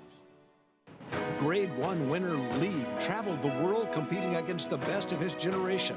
A graded stakes winner on both dirt and turf, he set a new track record in the Grade 1 Don Handicap and retired with earnings of more than $2.3 million. With yearlings bringing up to $650,000 and his first crop 2-year-old selling up to $430,000, the sky is the limit for this promising young stallion. Lee, standing at Claiborne Farm.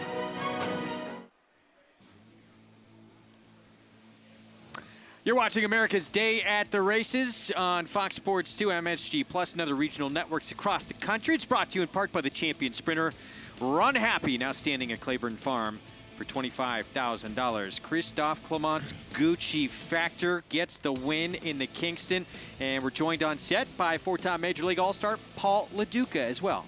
Yeah, thanks for having me on, guys. This is a good and impressive race. And I thought Mo Maverick was gone. I originally had 3-4-6 in my late pick 5, and I cut down. I like when Canizzo just lets his horses roll, man. And this is pretty fun when he lets his horses roll like that. He does let them roll. I don't 100% agree with it. I think they'd be better served. Yeah, go a little easier the half and then cut out. Then because what happens is everybody's got position.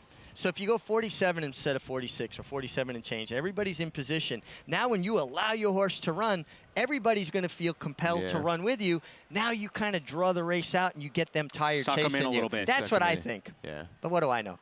Paulie, good to have you on set. Andy Thank Serling you. gone for the afternoon. We got Paul with us the rest of the afternoon here. Cool. Yeah, nice little hour shift. Tough job, no? Got some good races to talk about coming up, including the commentators still to come. Let's head downstairs to Maggie Wolfendale. Gucci Factor victorious in today's Kingston. Please be joined by his trainer, Christophe Clement.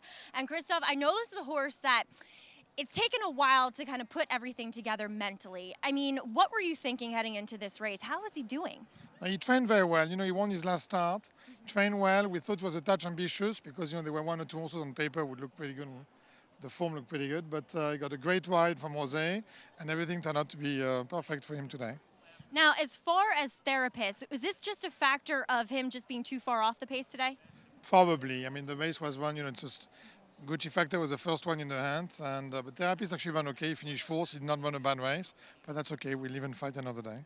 That is exactly right. And with Gucci Factor, do you think a mile is his top distance? Because as we go further through the year, these stakes get a little bit longer. Will he be competing in them?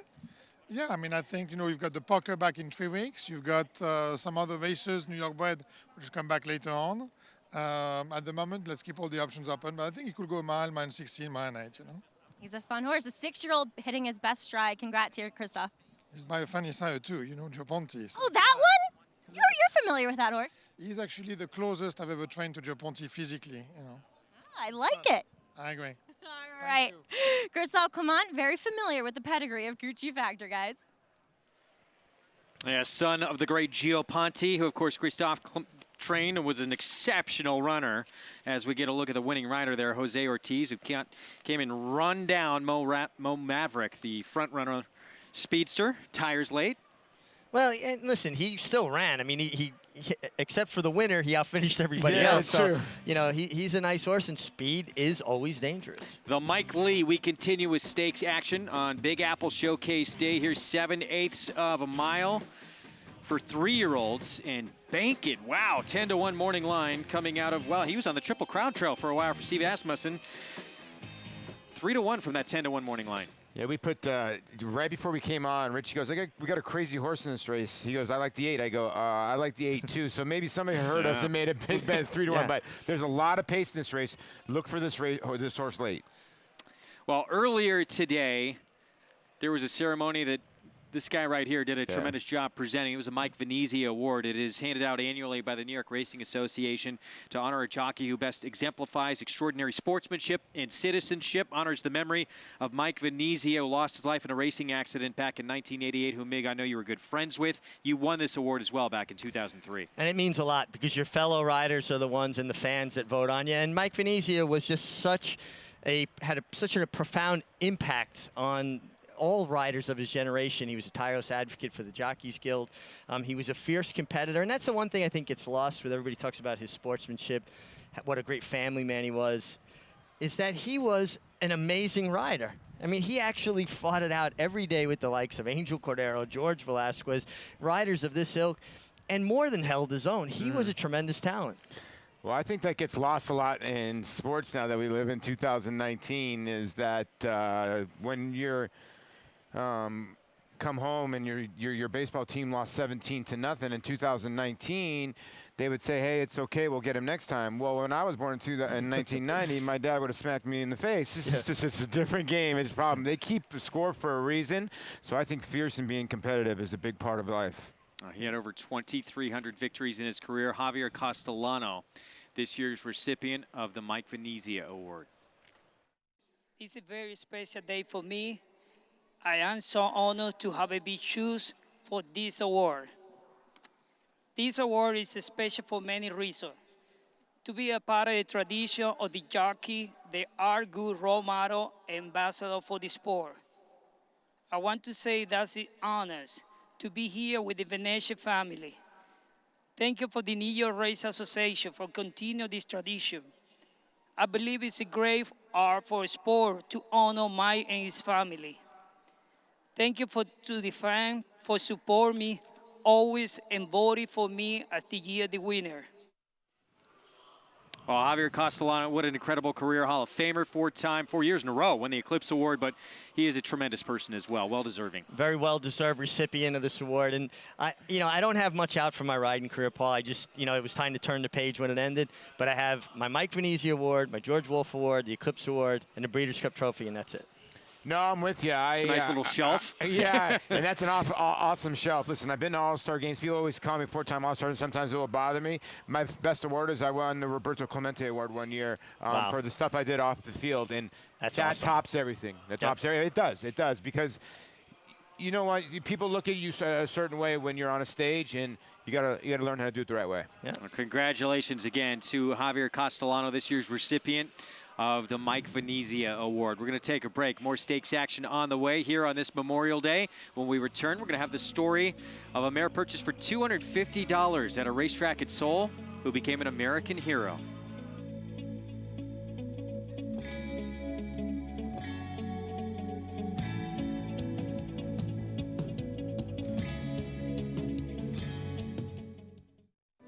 So my name is Robbie Herzl. I'm the yearling manager here at Claiborne Farm, and we've got the first crop of Runhappies this year. Overall, I'm very, very pleased with them. So first we have a colt out of Rapid Repair. He's a really nice colt.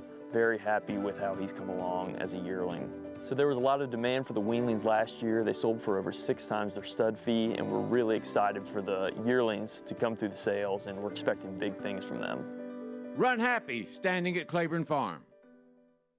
No sport in the world brings the wins home like racing. It's one-of-a-kind, high-speed, high-stakes action, and NYRA Bets takes you there. Place your bets and watch the races live from anywhere. With NYRA Bets, make easy, secure deposits and promotions every day to earn reward points or cash. Download the NYRA Bets app or visit NYRABets.com. Sign up at NYRABets.com for a new member bonus. Kentucky Derby winner Orb. On the track, his runners have scored on both dirt and turf, including multiple stakes winner Autumn Warrior, stakes performers Scrapper and Malocchio, and Sipacan Harbor, winner of the Grade 1 Spinaway Stakes at Saratoga. In the sales ring, his 2-year-olds have fetched prices up to $1.25 million and multiple yearlings up to $1 million. Classic winner, classic pedigree, or standing at Claiborne Farm.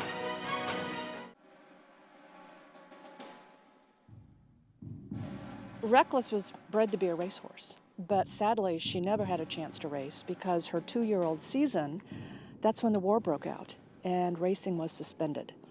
So instead of becoming a racehorse, she became America's greatest war horse. I think what impresses me most about Reckless's story in the Korean War is that they bought this horse at a race park in Seoul and turned it into a combat enabler. Lieutenant Eric Pedersen was the man who purchased Reckless for $250. And he was the commanding officer of the recoilless rifle platoon. They decided to put her through hoof camp, which was the equine version of boot camp. We hear about on-the-job training. This was the epitome of it. Literally, this horse was trained to lie down under fire, to protect itself, it knew how to avoid obstacles and barbed wire. And truly, after just a couple of show and tell on the fly routes, the horse would do it by herself. They would take her up and down the hills to get her used to carrying the pack saddle and the ammunition on her back. These canisters of ammo were very large. And before Reckless came along, the men had to pack this themselves. The camaraderie between Reckless and her men was something special. She was the only animal in camp, and so the Marines became her herd, and she would follow them anywhere and everywhere. She would even sleep in their tents at night. She would follow them into the mess tent and eat breakfast and had bacon and eggs. Even after a battle, she would have a beer with the guys. The fact that Marines could depend on the horse to do the resupply routes, that means it wasn't just a horse to them. It was somebody that they were in the fight with. What started the battle for the Nevada cities is at 7 o'clock at night, 3,000 enemy soldiers descended upon 3 outposts in this area. Reckless's men were guarding Outpost Vegas. They, of course, were overrun, and so Reckless's mission began that next morning. Started loading her up with 6 rounds at a time. By the middle of the day, she was up to 8 rounds at a time. She knew what her job was, she knew where her men were, and she would go up to the guns by herself. There are stories of up to 50 times in one operation that she ran a supply route by herself. That frees up Marines for combat and for other things. So I believe that that's the most impressive part about the horse. She carried 386 rounds of recoilless rifle ammunition. That's over 9,000 pounds on her back. Incoming fire was so fierce that the men couldn't hear themselves talk. And Reckless was in the middle of all of this. Under artillery fire and mortar fire, she continued to do her resupply mission for the Marines. And especially having been wounded twice, and that not having deterred her to continue to do her mission through the end of the war, it's really astounding. They had a ceremony sending her off in October of 1954, is when she left Korea. She was the guest of honor of the Marine Corps Ball that was at the Marines Memorial Club in San Francisco. And she waltzes through the lobby and gets in an elevator and goes up to the 11th floor, sachets out of the elevator into the ballroom. She spied the anniversary cake over on the table, and before the guys could get a hold of her, she was up to her nostrils in it. And then after that, she moved over to Camp Pendleton. At Camp Pendleton, while Reckless was there, the Commandant of the Marine Corps promoted her. There was a 19-gun salute in his honor, and a parade of 1,700 troops walked by to salute her. She had 3 colts, and she had a filly. Sadly, the filly died at a month old. Unfortunately, all the colts were gelded, so there is no bloodline for her. Her story just kind of disappeared from the pages of history. And what's interesting is she was as famous as Lassie and Rin Tin Tin in her day. She was an iconic hero. And when she died, her story made the front page news in newspapers across the country. And she was buried with full military honors. I first came to light on the story of Reckless at the National Museum of the Marine Corps in Quantico, Virginia, where a statue by the same artist who did the statue that's behind us was erected to honor this great mare.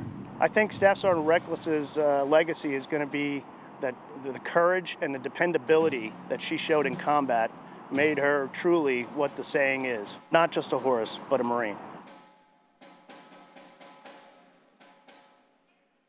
Well, on this Memorial Day, that is a tremendous story. Life magazine actually recognized her as one of America's 100 all-time heroes. That statue you saw, there's actually a lock of her tail hair in the base of the statue.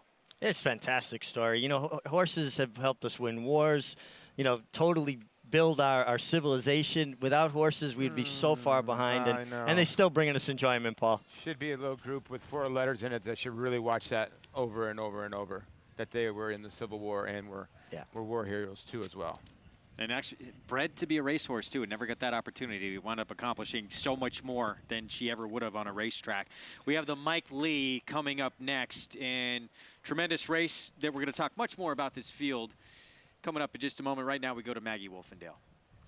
Riders up here in the paddock as we'll discuss a horse who is coming back off of a layoff, and that's number 3, Le General, for trainer Michelle Nevin. Now, it's been noted that he's had some foot issues and keeping him away from the races, but he comes back going the 7 furlongs, and I absolutely love that distance for him. He's also very well composed here. You know, he's nicely on the bridle, but he's not expending too much energy. And as Michelle has said herself, she doesn't feel as though he needs the lead or anything like that. He will kindly rate, and I get that same vibe from him here in the paddock with a hot riding Jose Lascano aboard. Now, number 4, Funny Guy, he upset the field last time in the Stallion Series stake, namely Blind Willie McTell. But I don't know, this horse has come out of that race feeling very good, very confident, put on weight. I think, yes, he's probably a better horse over a wet track, but I would not ignore him in this spot either over the fast going. And then a lot of early money coming in for number 8, Bank It. Now, truth be told, I'm friends with Steve Asmussen's assistant here, Toby Sheets, but Toby knows this horse. And last time I saw him, I was not thrilled with what I had seen, and it was kind of indicative of the fact that he's lost much of his early speed. You know, if you go back and look through his races, and you could tell he just didn't look that strong behind the saddle. He's put on a little bit more weight for this effort here, which I like to see. Also, he gets off the rail. He gets drawn outside. I don't think he's a horse that appreciates necessarily being around others. So I'm willing to give him a gimme and think he could get back on track here in this Mike Lee. Greg?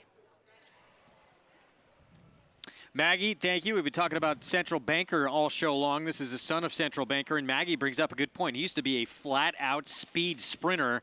That is not his style anymore. He lost all his speed, and he's, you know, a horse that had speed sprinting and lost his speed going longer. But I like what Maggie said, that he's stronger behind, and that maybe that's why he's just not pushing off when he jumps out of the gate. That could be true. We had Triple Crown hopes with this horse. Didn't pan out.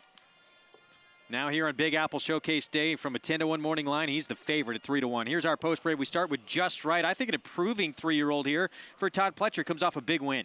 Improving 3-year-old. I don't know that going 7/8 against this group, the kind of speed and the rail is going to help his cause. I'm going to look for this horse later on in races like the Albany, New York Derby going longer. Here's Frosted Ice. Ron Moquette trains his son at Bellamy Road. Yeah, a couple wins here at Belmont, or at least a win here at Belmont. Then not a good race at Fairgrounds. Do not dismiss this horse at 9-1. La General, son of Lemon Drop Kid for Michelle Nevin. He's won 2 in a row. Has done nothing wrong, and he's very impressive, long striding horse. The fact that they say they believe he can rate is a good sign. Gets his 4th different rider in 4th starts. He's won those last 2 by 10 lengths combined. Here's Funny Guy for John Terranova. Been working well in the morning off a nice little win in the New York Stallion 200,000 series on a sloppy racetrack. Can he repeat it over a fast racetrack? Durkin's call gets a little class relief. He comes out of the grade 3 Pat Day Mile. Showed absolutely nothing there, but his race before that going a mile, and the Gander was strong. And there's a lot of speed sign here, Paul. This is a horse that could be going in the right direction at the finish. Some of that speed is right here. Blind Willie McTell for Linda Rice. Jose Ortiz. Yeah, having a day already. She's got 2 wins on the card. She's looking for another one, is Linda. And this horse is a fast son of Posse, and I would think be forwardly placed. This is a huge step up for Fleet Warrior. No, he's certainly jumping into the deep end of the ocean. He'd have to find something we haven't seen yet. Here is the aforementioned Bankit, who we've been talking about for Steve Asmussen, Ricardo Santana Jr. Needs to get out of the gate number 1, and they need some pace to be in front. Ricardo came all the way over here to ride for Steve. That's a good sign. And another player here on the outside, Stonebreaker, brings some more pace to the party here. Javier Castellano rides, the Mike Venezia Award winner. Yeah, a little charcoal gray here that they debuted for 50, and it might have surprised them because his last 2 races have been dynamite as well. He brings more speed to the party. We're going to head to Grand Prairie, Texas, and part of our cross-country Pick 5. It's the Lone Star Park Turf, 1 mile on the grass in this 8th race on the card. And I think a lot of people felt Sensitive was going to be an awfully tough out here. Yeah, well, he was going to be. Pretty crazy. Danny Sorensen riding horse. I can remember betting St. Danny when I was 9 years old at Santa Anita, but he's riding the 2-horse. Sensitive is going to be very, very tough. Even money on the morning line for Brad Cox. Never been over the Lone Star Turf, but been over all kinds of other turf courses and has been right there. Does have 4 seconds, but does have 3 wins and 12 starts. Let's get our own Jonathan Kinchen's thoughts as we go live to Lone Star. What's going on, fellas? Paulie's right. Sensitive is going to be tough in this spot. Even money on the morning line. I think there's a lot of reasons to like Sensitive. Brad Cox, J. Foxwoods, they've been on a run. The horse has a lot of things going the right direction, but Steve Asmussen's got something to say about it. He's got 2 in this race. We'll get to those right before they jump in the gate. Look, I'm telling you guys, I'm thinking about jumping in this pool. It's a little bit warm here. I grew up in Texas. I'm still not used to it. I'm worried my shirt won't dry before I get in there to make a wager on Le General. I'm also going to try to sneak a double in with race 7 leading into Sensitive in one of the Steve Asmussen horses we'll talk about here in a little bit. We'll see you guys in a few.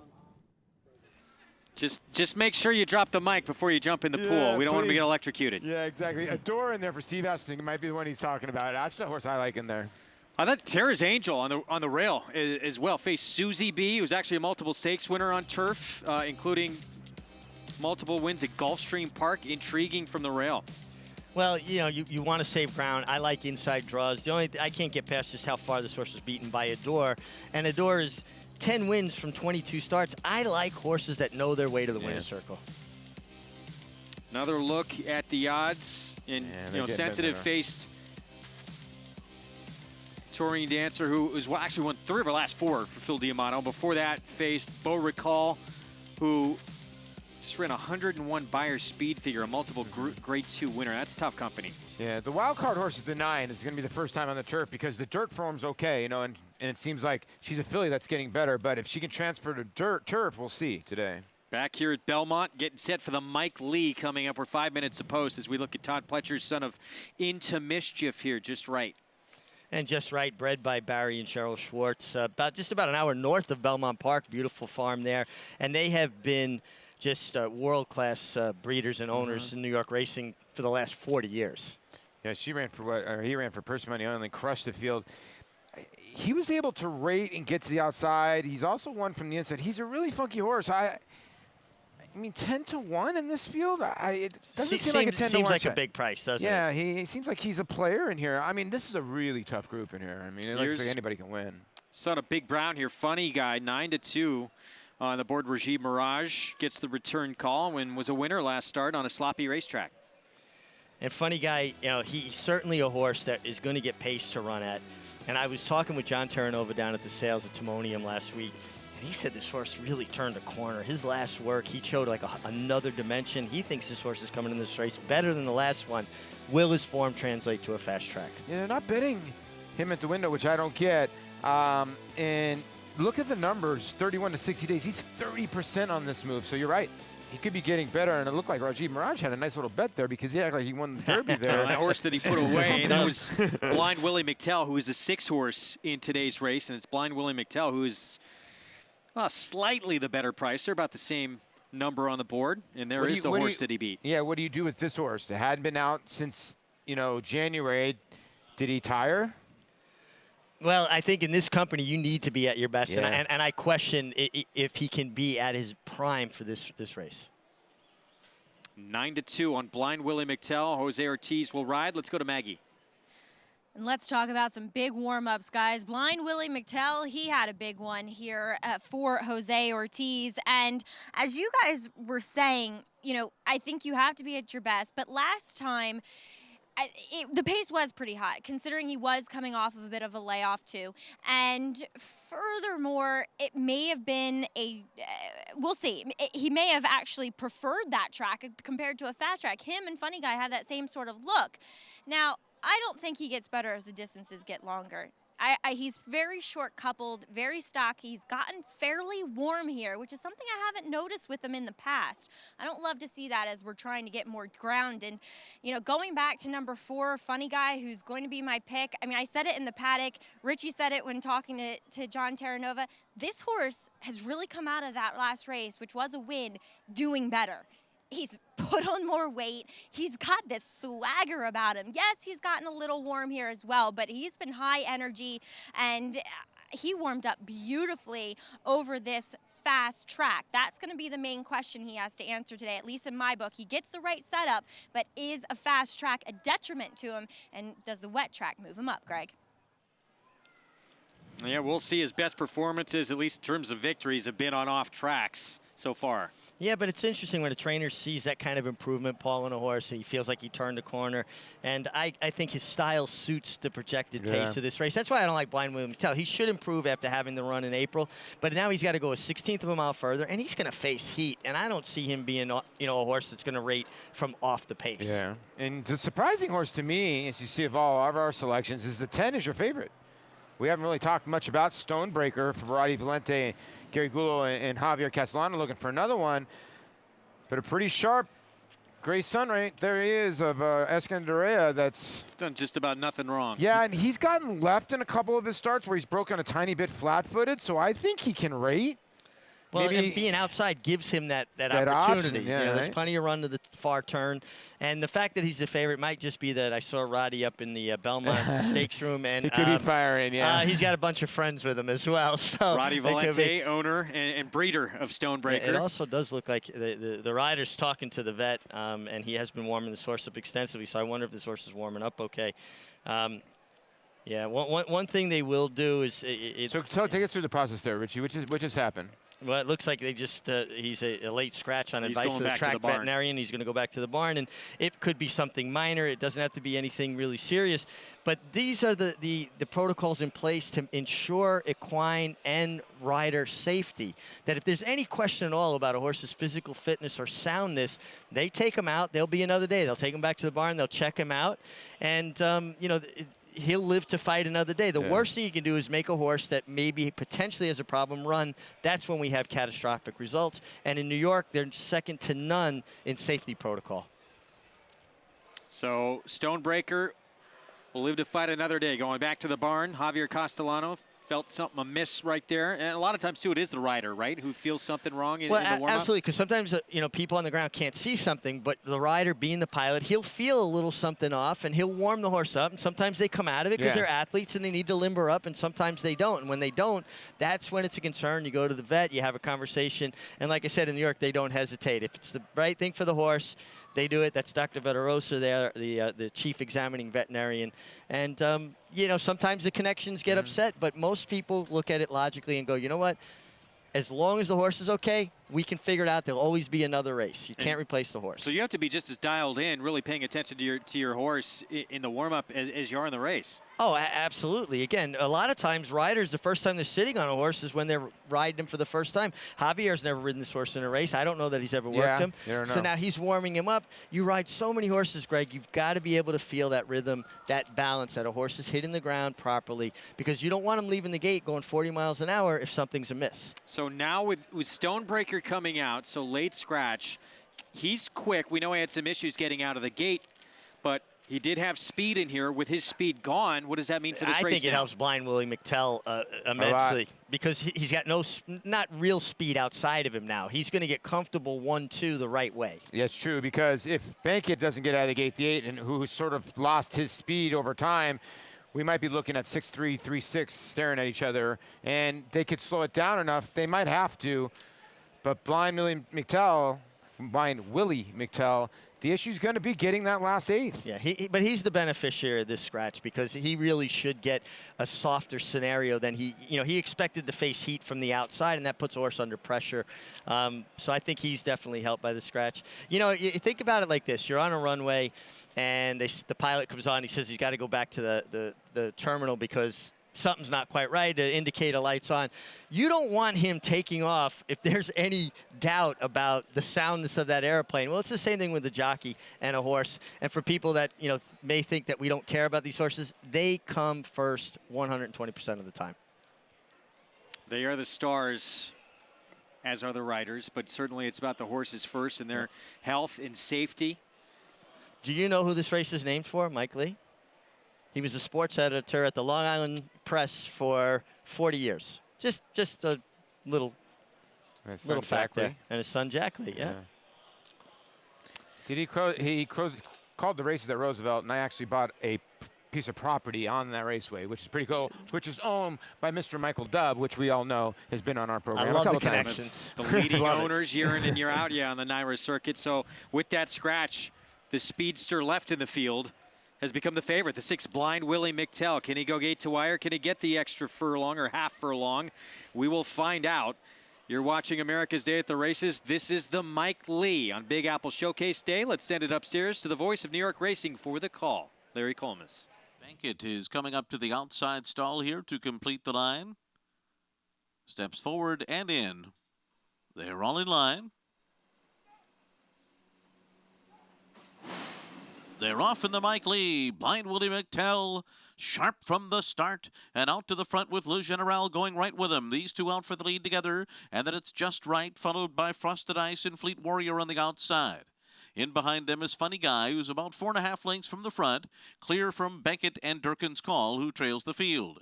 Up the backstretch, and Le General gets ahead of Blind Willie McTell. Leads at 3/4 of a length through a 22.84 first quarter. Just Right is third on the inside. Frosted Ice alongside. Outside of them, it's Fleet Warrior. A length and a half farther back to Funny Guy. Durkin's Call has the rail with 5.5 to make up. Bankett is now the trailer. Around the far turn, it is Le General leading the way. With Blind Willie McTell edging up alongside now. The two of them are stride for stride through a 45.8 half mile. A length and a half back to Frosted Ice, who's third on the outside. Just Right has saved every inch of ground, and Funny Guy comes 3 wide. And then it's Durkin's Call, and they're into the stretch. Blind Willie McTell grabs the lead on the outside. At the rail, Le General is second. Just Right is third. Funny Guy is finishing fast on the outside. In the center, it's Bankett who's putting in a late bid, and Durkin's Call in behind them. Blind Willie McTell to catch, coming to the 16th pole. Funny Guy and Bankett on the outside, but it's Blind Willie McTell. Blind Willie McTell takes it, and Mike Lee by 2.5 lengths. Funny Guy was second, Bankett was third, and Just Right was fourth. Well, it was Blind Willie McTell to catch, and they will not catch him here in the Mike Lee as he wins for the 3rd time in 5 career starts. And he just settled so nicely just offside of the 3 Le General, who probably needed a race. A big kind of heavy colt by Lemon Drop Kid should improve with that race. But this horse makes... his ability to now settle just off a horse makes him doubly dangerous.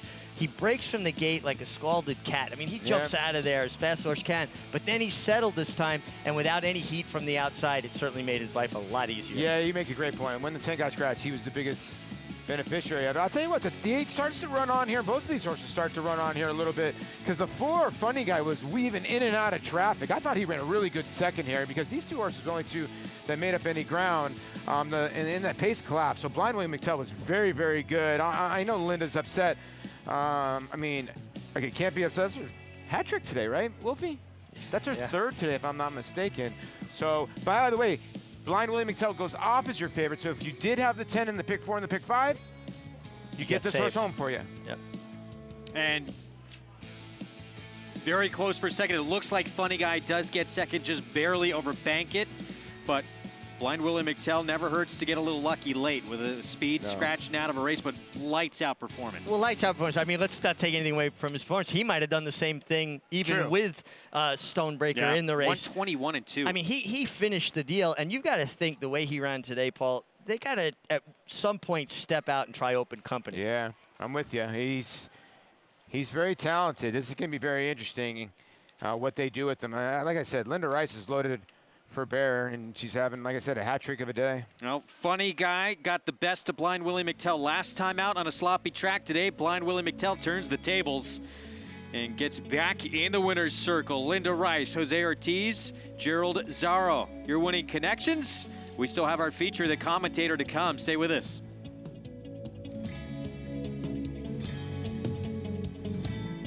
Runhappy was the fastest 3-year-old sprinter of his generation. Runhappy is stamping his horses. And they all got great necks, great hind legs. They all got a good walk, and this colt moves very, very well. Very smart. He hasn't turned a hair since we had him. First day we turned him out, he was very, very gentle in his paddock and did everything right. He's got an exceptional pedigree. Runhappy, standing at Claiborne Farm. It's America's original sport, and no one covers it better than americasbestracing.net. From the sport to the lifestyle, the best races, horses, and destination venues, cocktails, gambling, fashion, and more. americasbestracing.net is a sport for you. Live it, love it, bet it. This proven son of Giants Causeway has sired 4 millionaires, including Claiborne Farm stallion Lee. Recent top runners include Cutting Humor, winner of the Grade 3 Sunland Park Derby, plus 3-time graded stakes winner Sharp Samurai, and international star Shamal Nibras. This year, his 2-year-olds have brought prices up to $310,000. First Samurai, standing at Claiborne Farm. No sport in the world brings the wins home like racing. It's one-of-a-kind, high-speed, high-stakes action, and NYRA Bets takes you there. Place your bets and watch the races live from anywhere. With NYRA Bets, make easy, secure deposits and promotions every day to earn reward points or cash. Download the NYRA Bets app or visit NYRABets.com. Sign up now for a $200 new member bonus with promo code LIVE at NYRABets.com.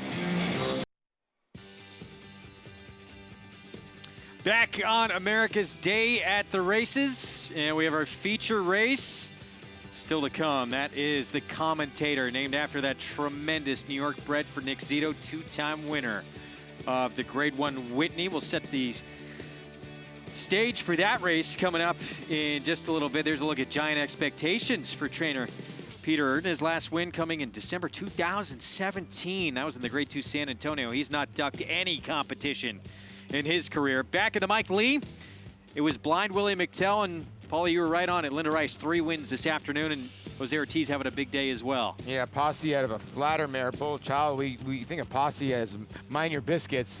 He was a heck of a sprinter himself, and congratulations to Gerald Zero, the owner of this host. Jose Ortiz just waiting to push the button at the right time. That pick 3, not bad, because it's 4-4-10. It's going to come over. That's the consolation pick 3. So wait till it flips over. There you go, $75. So if you combine them, it's a little bit over 120 for a buck. So not that bad. So Blind Willie McTell gets the job done here in the Mike Lee. We take a look at our NYRA Bets late pick 5 follow along. $117,000 in that pool. Gucci Factor, that's going to play big in here because Offering Plan and the other Christophe Clement in that race, Therapist, were the top 2 choices by a little bit in there. Gucci Factor might open things up if you had that horse. Yeah, it's interesting because, like, now we always say it only takes 1. We'll see what happens in the next couple of races. This race right here, I don't think you're going to get much, but the last race, good luck. 3 wins this afternoon for the trainer, standing by with Maggie Wolfendale. As well as the owner and breeder here at Blind Willie McTell in this Mike Lee. Jerry Zero here to my right. I'll get to him first. And Jerry, so special to win a stake like this with a homebred. It's, I can't even put it into words. I never dreamed of something like this, but when you hook up with Linda Rice, anything can happen. And I also want to say the New York Thoroughbred program is the greatest in the country. I would never leave here. And I urge everybody else to come in and participate. It's the best. Well, thank you for that, Jerry. Congratulations. Couldn't ask for a better guy to win this, Mike Lee. Linda, what a day for you. Wow. Capped off with this one. You still have one to go, too. But Blind Willie McTell, was there any kind of nervousness about you, about him in the 7 furlongs, considering he got run down last time?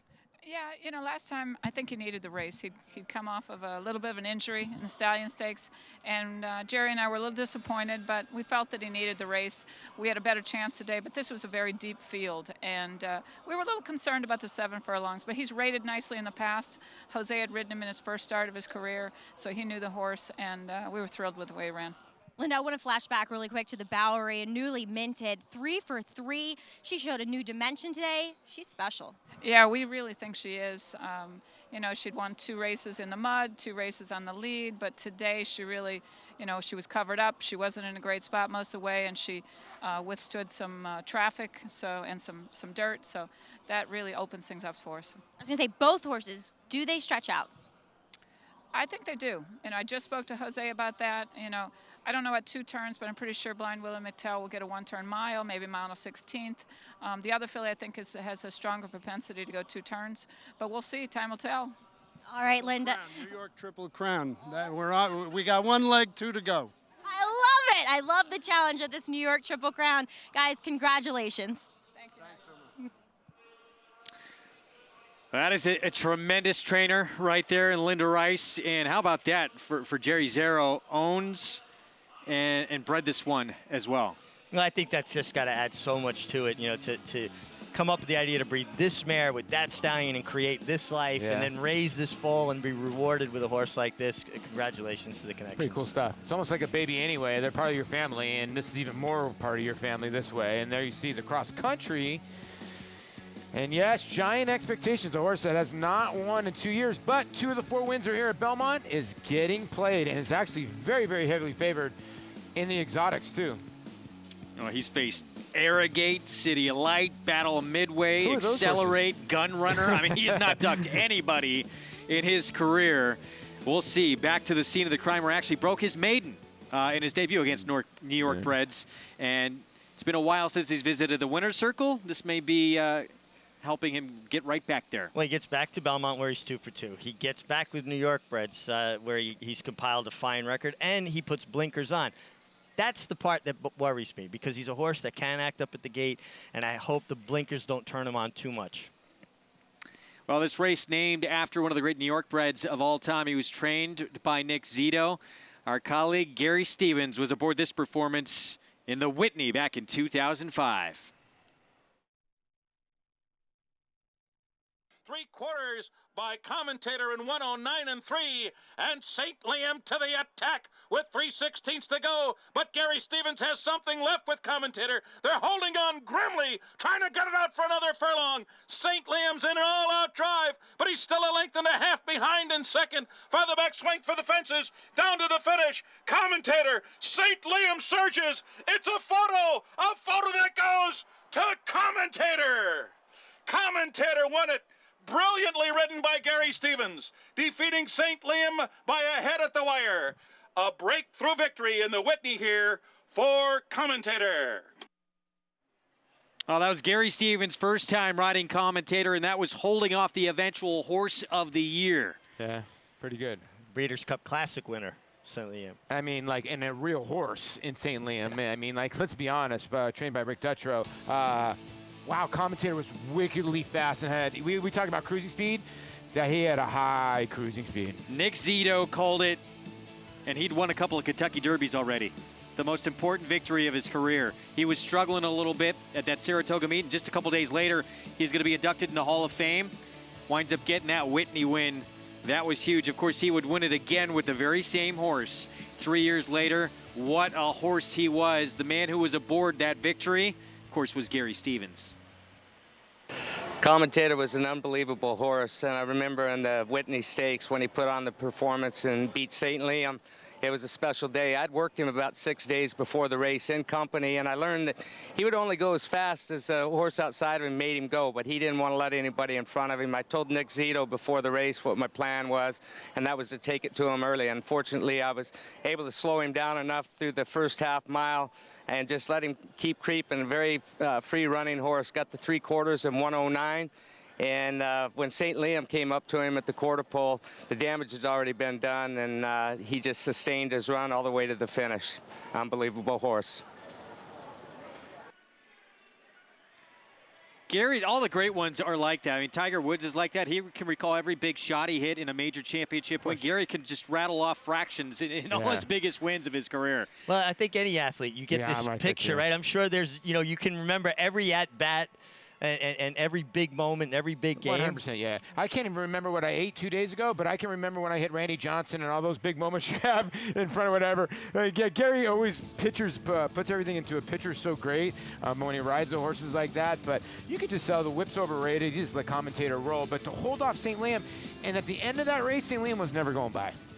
And, of course, 3 years later, he would win it again for Nick Zito. He was just a tremendous horse, one of the great New York breds of all time. And the race named in his honor is coming up next. It is our feature race. It is a loaded field. We will talk more about it in a moment. Right now, we have part of our cross-country Pick 5 coming up out at Lone Star in the Lone Star Park turf. Now it's 4-5 on Sensitive, who appears to be the class of this group for trainer Brad Cox. We're going to take a look at the field right now. Our post-parade is coming up. And we're going to start things off with Tara's Angel, who 2 back on the turf in a stakes race was just beat a neck. And gets a cozy inside draw, should save ground, but was well beaten by Adore, the second choice, 3 starts back. 15-1 on Tara's Angel. And, even if you think the favorite, Paul, is unbeatable in this spot, you can try and create value underneath. Yeah, you can. Listen, they're going to turn here in a little bit. We're going to take a look at Santino, who's your 3rd choice or 4th choice. I think the 8, here is the one, Tara's Angel. When you look at Sensitive, which we'll get to in a little bit, yeah, I get it, but Adore on the outside's got a good look. Here's the 2 Santino with Danny Sorensen, Matt Hebert. This horse has been able to stretch out at fairgrounds when Keeneland was not a bad effort in that last effort. So at 13-1, I think a horse that can round out the try here. And Danny Sorensen will be aboard Santino at the price of 13-1. Here's Texas Belle, who's reeled off 3 in a row, a 7-year-old mare. 3 in a row, but against Texas spreads, so she's been running in restricted. But when horses get good and they're running well, they outperform themselves. She's going to have to. LNJ Foxwoods, they had a huge Preakness weekend. Yeah. Brad Cox, Sean Bridgman team up with Sensitive. Listen, Sensitive, she's going to be really tough in there, this 5-year-old mare by Divine Park. She runs those last 2 races.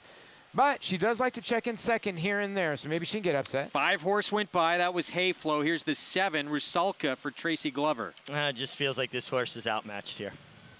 Adore, we'll see next. And here is the 8s for Steve Asmussen. Speedster, 10 for 22 lifetime. Runs like her daddy. Going to try to go to the front, I would think, and try to string these along if she can get away from this horse. Yeah, Blessed again, trying the turf for the first time, has won back-to-back starts. Well, has improved. Paul pointed this out earlier. The Painters seem to really take to the turf as well. She's by Painter, so she's got some speed. It'll be interesting to see how she takes to the turf. She's taking all the money. 15-1 morning line. She is 5-1 right now. Well, if you look at her numbers, they're good, right? But can she keep up with the 8 Adore early? All right, because she's fast early, the 8. Let's go to Jonathan Kinchen live from Lone Star. What's going on, fellas? You guys are saying a lot of things I agree with, but let me back up a little bit. The long shot horse in here that I like is the 5, Hayflow. I'm sure someone might have mentioned it prior.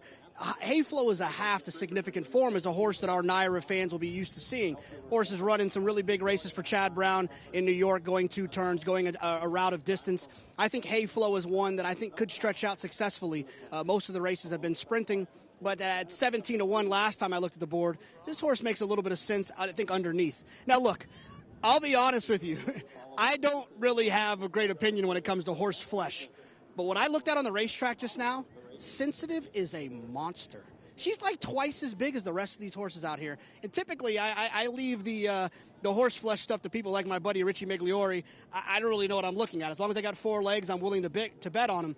she looks amazing. And I think that the important thing is, yes, she has run second quite a few times, but one of her seconds was against a horse by the name of Beau Recall that won a big race on the turf at Churchill, the Churchill Downs Distaff. I got little people running by. It's throwing me off.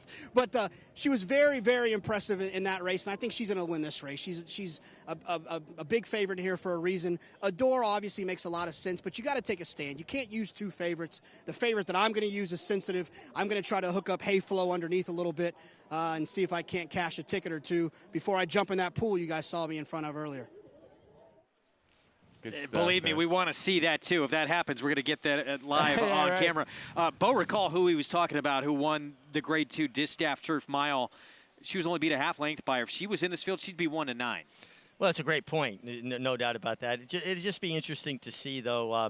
You know, Sensitive has those 3 wins, 4 seconds. Now, is it because of the company she kept, or does she not have that killer instinct at crunch time? I like horses that put wins together, and that's why I went with Adore. 10 wins from 22 starts I couldn't get past. 2 minutes to post in the Lone Star Park Turf. We will get back to Granbury, Texas, for the running of this race in just a moment. We're going to head back to Belmont Park, however, as we have our feature race coming up. It is the Commentator, purse of $200,000. Let's head downstairs to Maggie Wolfendale. Thanks, guys. And we have about half the field here on the walking ring and half not. We're waiting for number 3 Control Group to finish saddling here as we'll check in with the number 1 Honor Up for Michelle Nevin. I'll admit, I'm a big fan of this horse, especially due to the fact I think Michelle's just done an excellent job with him, and he looks fantastic here. I like him getting back to the 1-turn mile. I think that's ideal. I really like Honor Up. We'll see if he brings it here today. And he's nicely composed here in the paddock and on the bridle. He ticks every box for me as we'll check in with the quote-unquote California Invader, I suppose. It's number 5, Giant Expectations, the New York bred by Frost Giant. Has spent most of his career running against Open Company, and he'll be back in with New York breds for the first time since 2017, so nearly 2 years, as he is putting blinkers on here today. Just a shortcut. He also seems pretty sharp. He was a little wound up before they got the tack on him, but since they got the tack on, he's settled down quite nicely. He looks sensational here. I mean, he looks like a copper penny. His coat is shining so much, and you see him with the pony. He's liked having the pony with him, that's for sure. But I kind of like the blinkers and the fact that he does feel a little bit sharper getting to this 1-turn mile, Greg.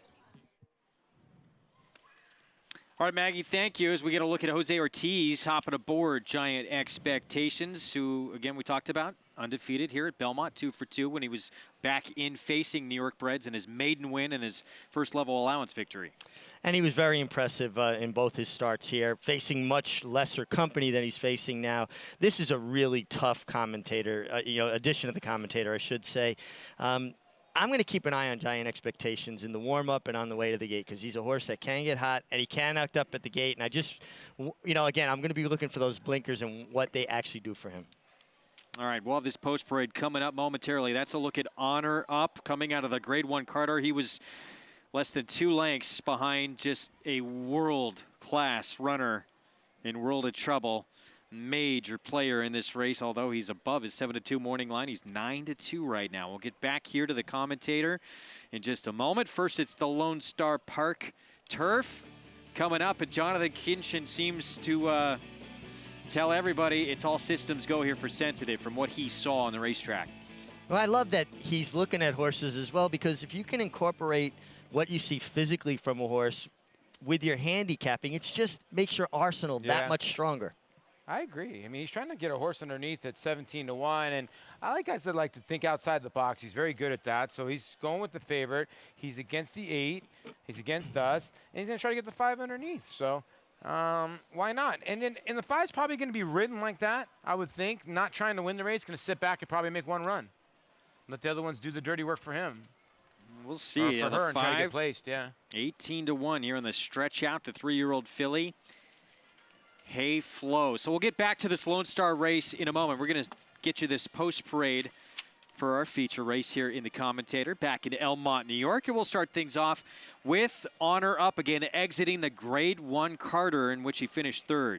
Yeah, great run in the Carter. He was up on the pace. He's a horse that can stalk from the inside. He should be quick enough to get his position. And Maggie says he looks great in the paddock. That's usually good enough for me. Syndergaard, he was a star early on in his career as a 2-year-old. Looks like he's sort of rounding back into form. Yeah, he is. He ran a pretty good third last time, and he just got beat by Honor up 3 back. 5-1, Luis Saez will be aboard. Syndergaard for John Terranova. Control Group, here is the Rudy Rodriguez runner with Javier Castellano making his 5-year-old debut. 5-year-old debut, 9 wins from 23 starts, over $500,000 in earnings, but he's got an abysmal record at Belmont. 5 starts with only 1 second to show for it. Maybe he's not a one-turn kind of horse. John Kimmel, he sends out Mr. Buff, who comes in from the fairgrounds last start. Should show speed now. He does have 2 of his 8 wins here at Belmont. Is he fast enough? Here is the battle-tested Giant Expectations for Pete Urton. Certainly getting a lot of class relief. Loves Belmont. Is definitely a one-turn horse. Adds the blinkers. And rightfully, he's your favorite. Dead cold on the board. Hall anchor. He was 9-2 morning line for Rudy Rodriguez. He just won by 7 3/4 lengths against a lot easier. Yeah, I understand a lot easier, but we saw also a horse at Churchill the other day just in good form, and horses in good form can be dangerous. He's won 3 of his last 5 starts. And here is Pat on the back. Dylan Davis, Jeremiah Engelhardt. He just won the Affirmed Success. This is a very good horse. Following last year's pattern, he was second in the Affirmed Success, and then he was second in the Commentator. Well, this year, he won the Affirmed Success, so does he win the Commentator? He's been in raging form for Jeremiah Engelhardt, and he's got that nice outside draw going a mile. All right, it is back to Lone Star, and then we'll bring you the Commentator. Loading up, though, for their feature race. Lone Star Park Turf, 3-5 now. Keep your eyes on the 4, Sensitive. She is the one to beat, looking for her 3rd turf victory.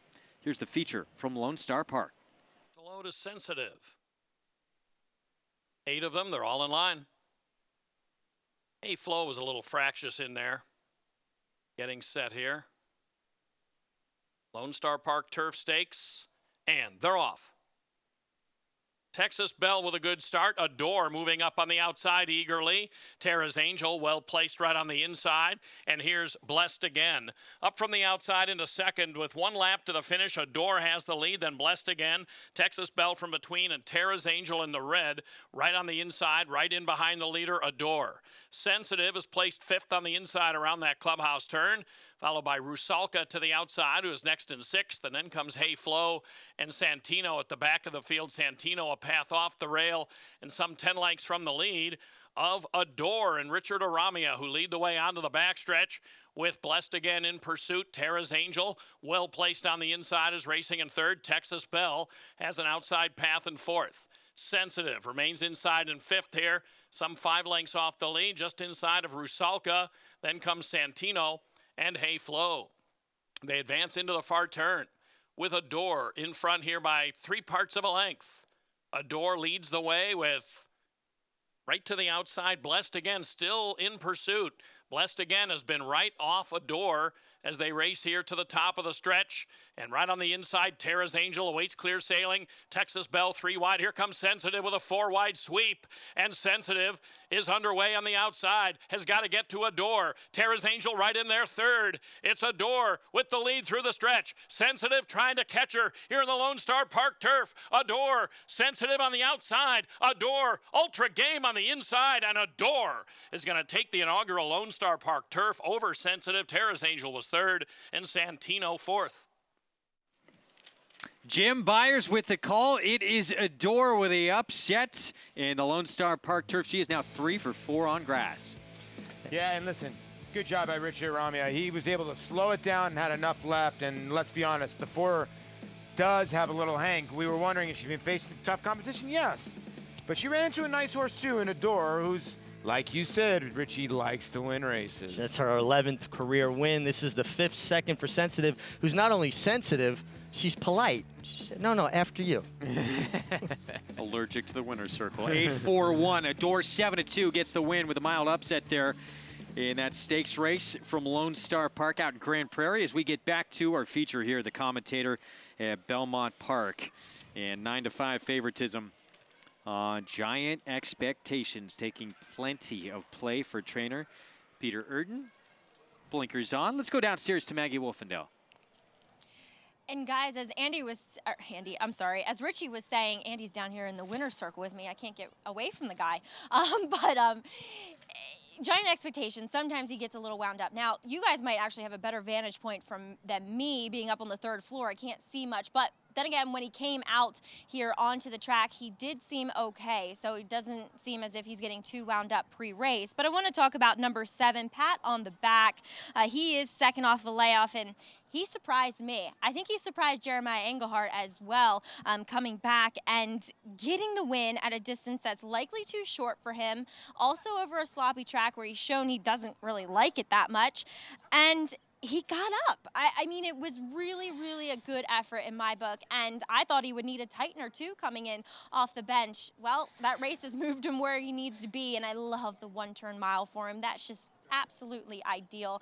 And Pat on the Back is very formidable in this spot. It seems as though he's come back even better as a 5-year-old, and a lot of times, guys, horses are reaching their physical peak when they are 5. So a lot of times you will see these horses have their best year at this age. Greg?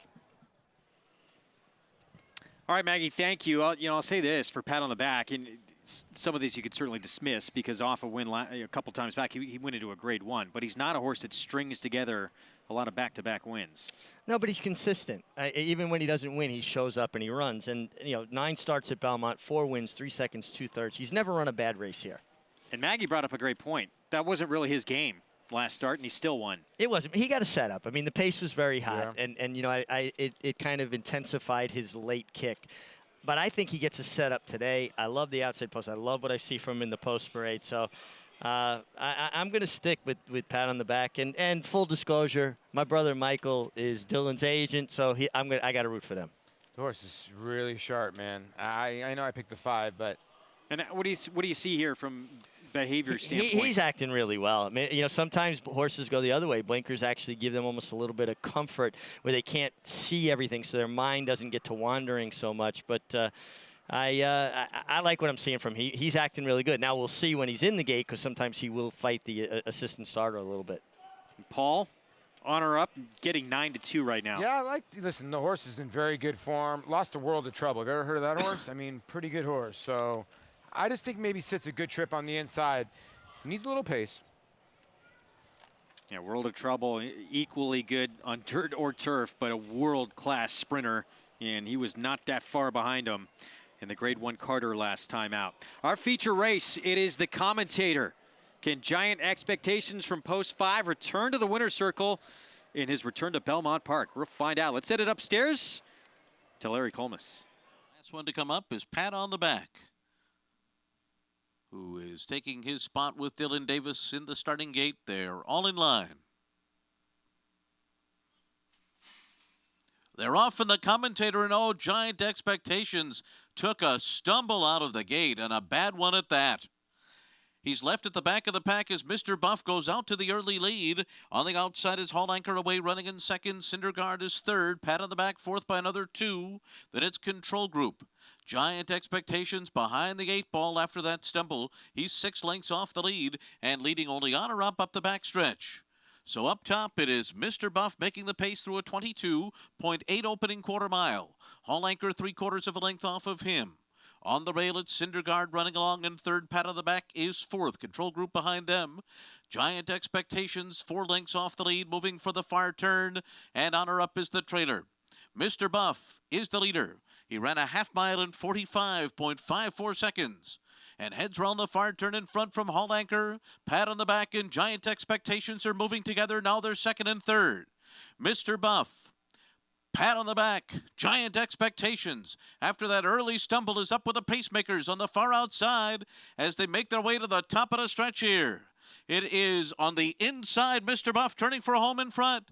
Giant Expectations and Pat on the Back between those two. Cindergaard is fourth, then Honor Up on the far outside. By the 8th pole, Pat on the Back, Giant Expectations. Mr. Buff digs in. Cindergaard's trying to put in a late bid. Giant Expectations on the outside of Pat on the Back. These two, Pat on the Back, Giant Expectations. Here's the finish. It's dead tight on the wire. Giant Expectations or Pat on the Back, they were noses apart. Mr. Buff was third in the Commentator.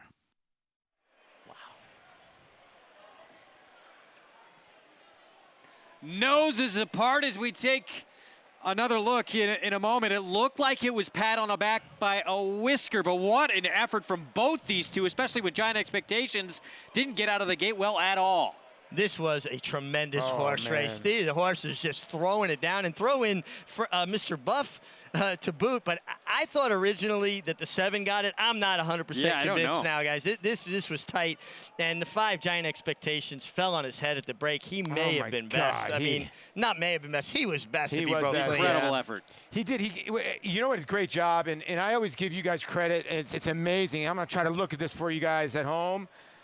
Yeah, the 7 wins this race, and it's a dirty nose, because Giant Expectations in the Urton, very close with Peter and Brittany and them. This is a bad beat. This horse absolutely stumbles very badly out of the gate, loses all ground, but Jose does a great job of basically gathering the horse, giving him time, and he keeps on fighting to the wire. And Dylan Davis, I like that he just stayed left-handed, and it looked like Pat in the back was trying all he can, and it was inch by inch by inch, Richie. This is what horse racing is all about. 2 horses throwing it down, 2 riders giving everything they've got. And Dylan is very underrated for his strength in the finish. He really, really has improved physically as a rider as he's matured.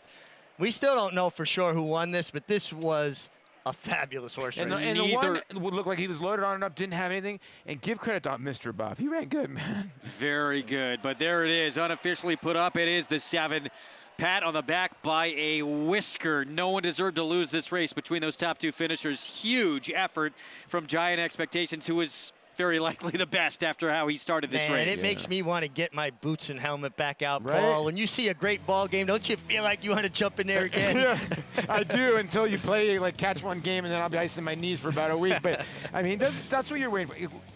We just watched a replay of Commentator St. Liam. This isn't Commentator St. Liam, but it was just as thrilling as a race. Incredible way to close out our show.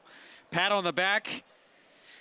Wins for the 8th time in his career. Dylan Davis, Jeremiah Engelhardt, but what a performance from Giant Expectations in a narrow defeat. We'll be right back.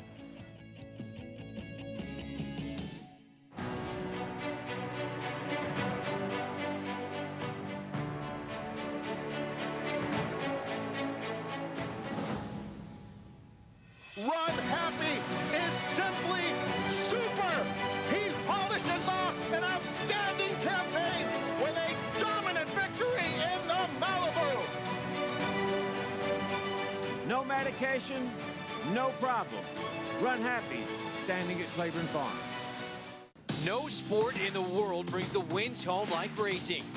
It's one-of-a-kind, high-speed, high-stakes action, and NYRA Bets takes you there. Place your bets and watch the races live from anywhere. With NYRA Bets, make easy, secure deposits and promotions every day to earn reward points or cash. Download the NYRA Bets app or visit NYRABets.com. Sign up for a $200 new member bonus with promo code SPRING19 at NYRABets.com. An undefeated graded stakes winner on the track, Algorithms was the nation's #1 sire of 2-year-olds in 2017 by percentage of winners. His top runners include Rich Mommy, winner of the Grade 3 Sugar Swirl, multiple stakes winner and graded stakes performer Recruiting Ready, stakes winner and graded stakes performer Vanish, and recent stakes winners Taylor Spirit and Tracy Racing. In the ring, his 2-year-olds have brought prices up to $300,000. Algorithms, standing at Claiborne Farm. Back on America's Day at the Races in the feature out of Lone Star, the Lone Star Park Turf. It was Adore springing the upset on the 3-5 favorite Sensitive. Yeah, congratulations to Richard Aramia, Steve Asmussen. It seems like he's been winning races on Fox Saturday at any kind of races, even when we were doing the Oaklawn races, but beats Sensitive. And you're right, Sensitive's nice. Likes to run second. Owned by Winchell Thoroughbreds as well. What a performance. Keep your eyes on post 5. This was the favorite. Giant Expectations does not get out clean at all. No, and this is the problem when you have a horse that is a bit tough in this gate. They don't always stand square, and a horse 1,000 pounds needs to be square and balanced. And you can see there, he kind of hit one side of the gate, overstepped, probably stepped on his own quarter a little bit, stumbled, and gave away any position. He was much the best, but what a stretch duel. And talk about a horse that wants it. Pat on the back, he pins his ears and he says, "You want to fight for it? Let's fight." And he's like the guy step out in the back alley from the bar. He got all. Yeah, he certainly got tested here.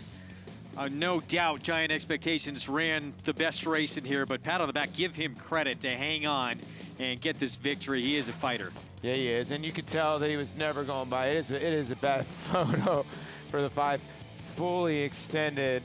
But pat on the back, and congrats. Have an awesome again there accomplished. And wow, 5 for 10 now at Belmont, 8 for 24 lifetime. Now with that nice little purse is 920, going to be like almost 75,000 away from being a millionaire. And at age 5 is a horse still and continues to.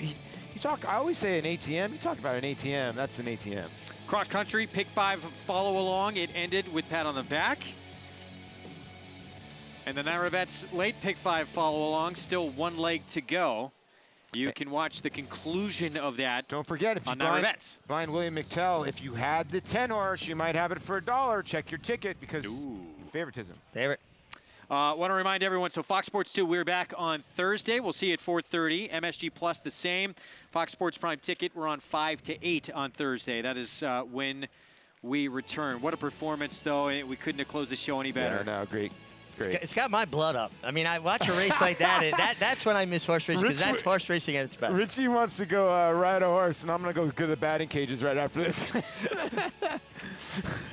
All right, we hope you see you next week for Maggie Wolfendale, Andy Serling, who is long gone. Yeah. Paul LoDuca, Richard Migliore. I'm Greg Wolf. Hope you enjoyed it. We will see you next week.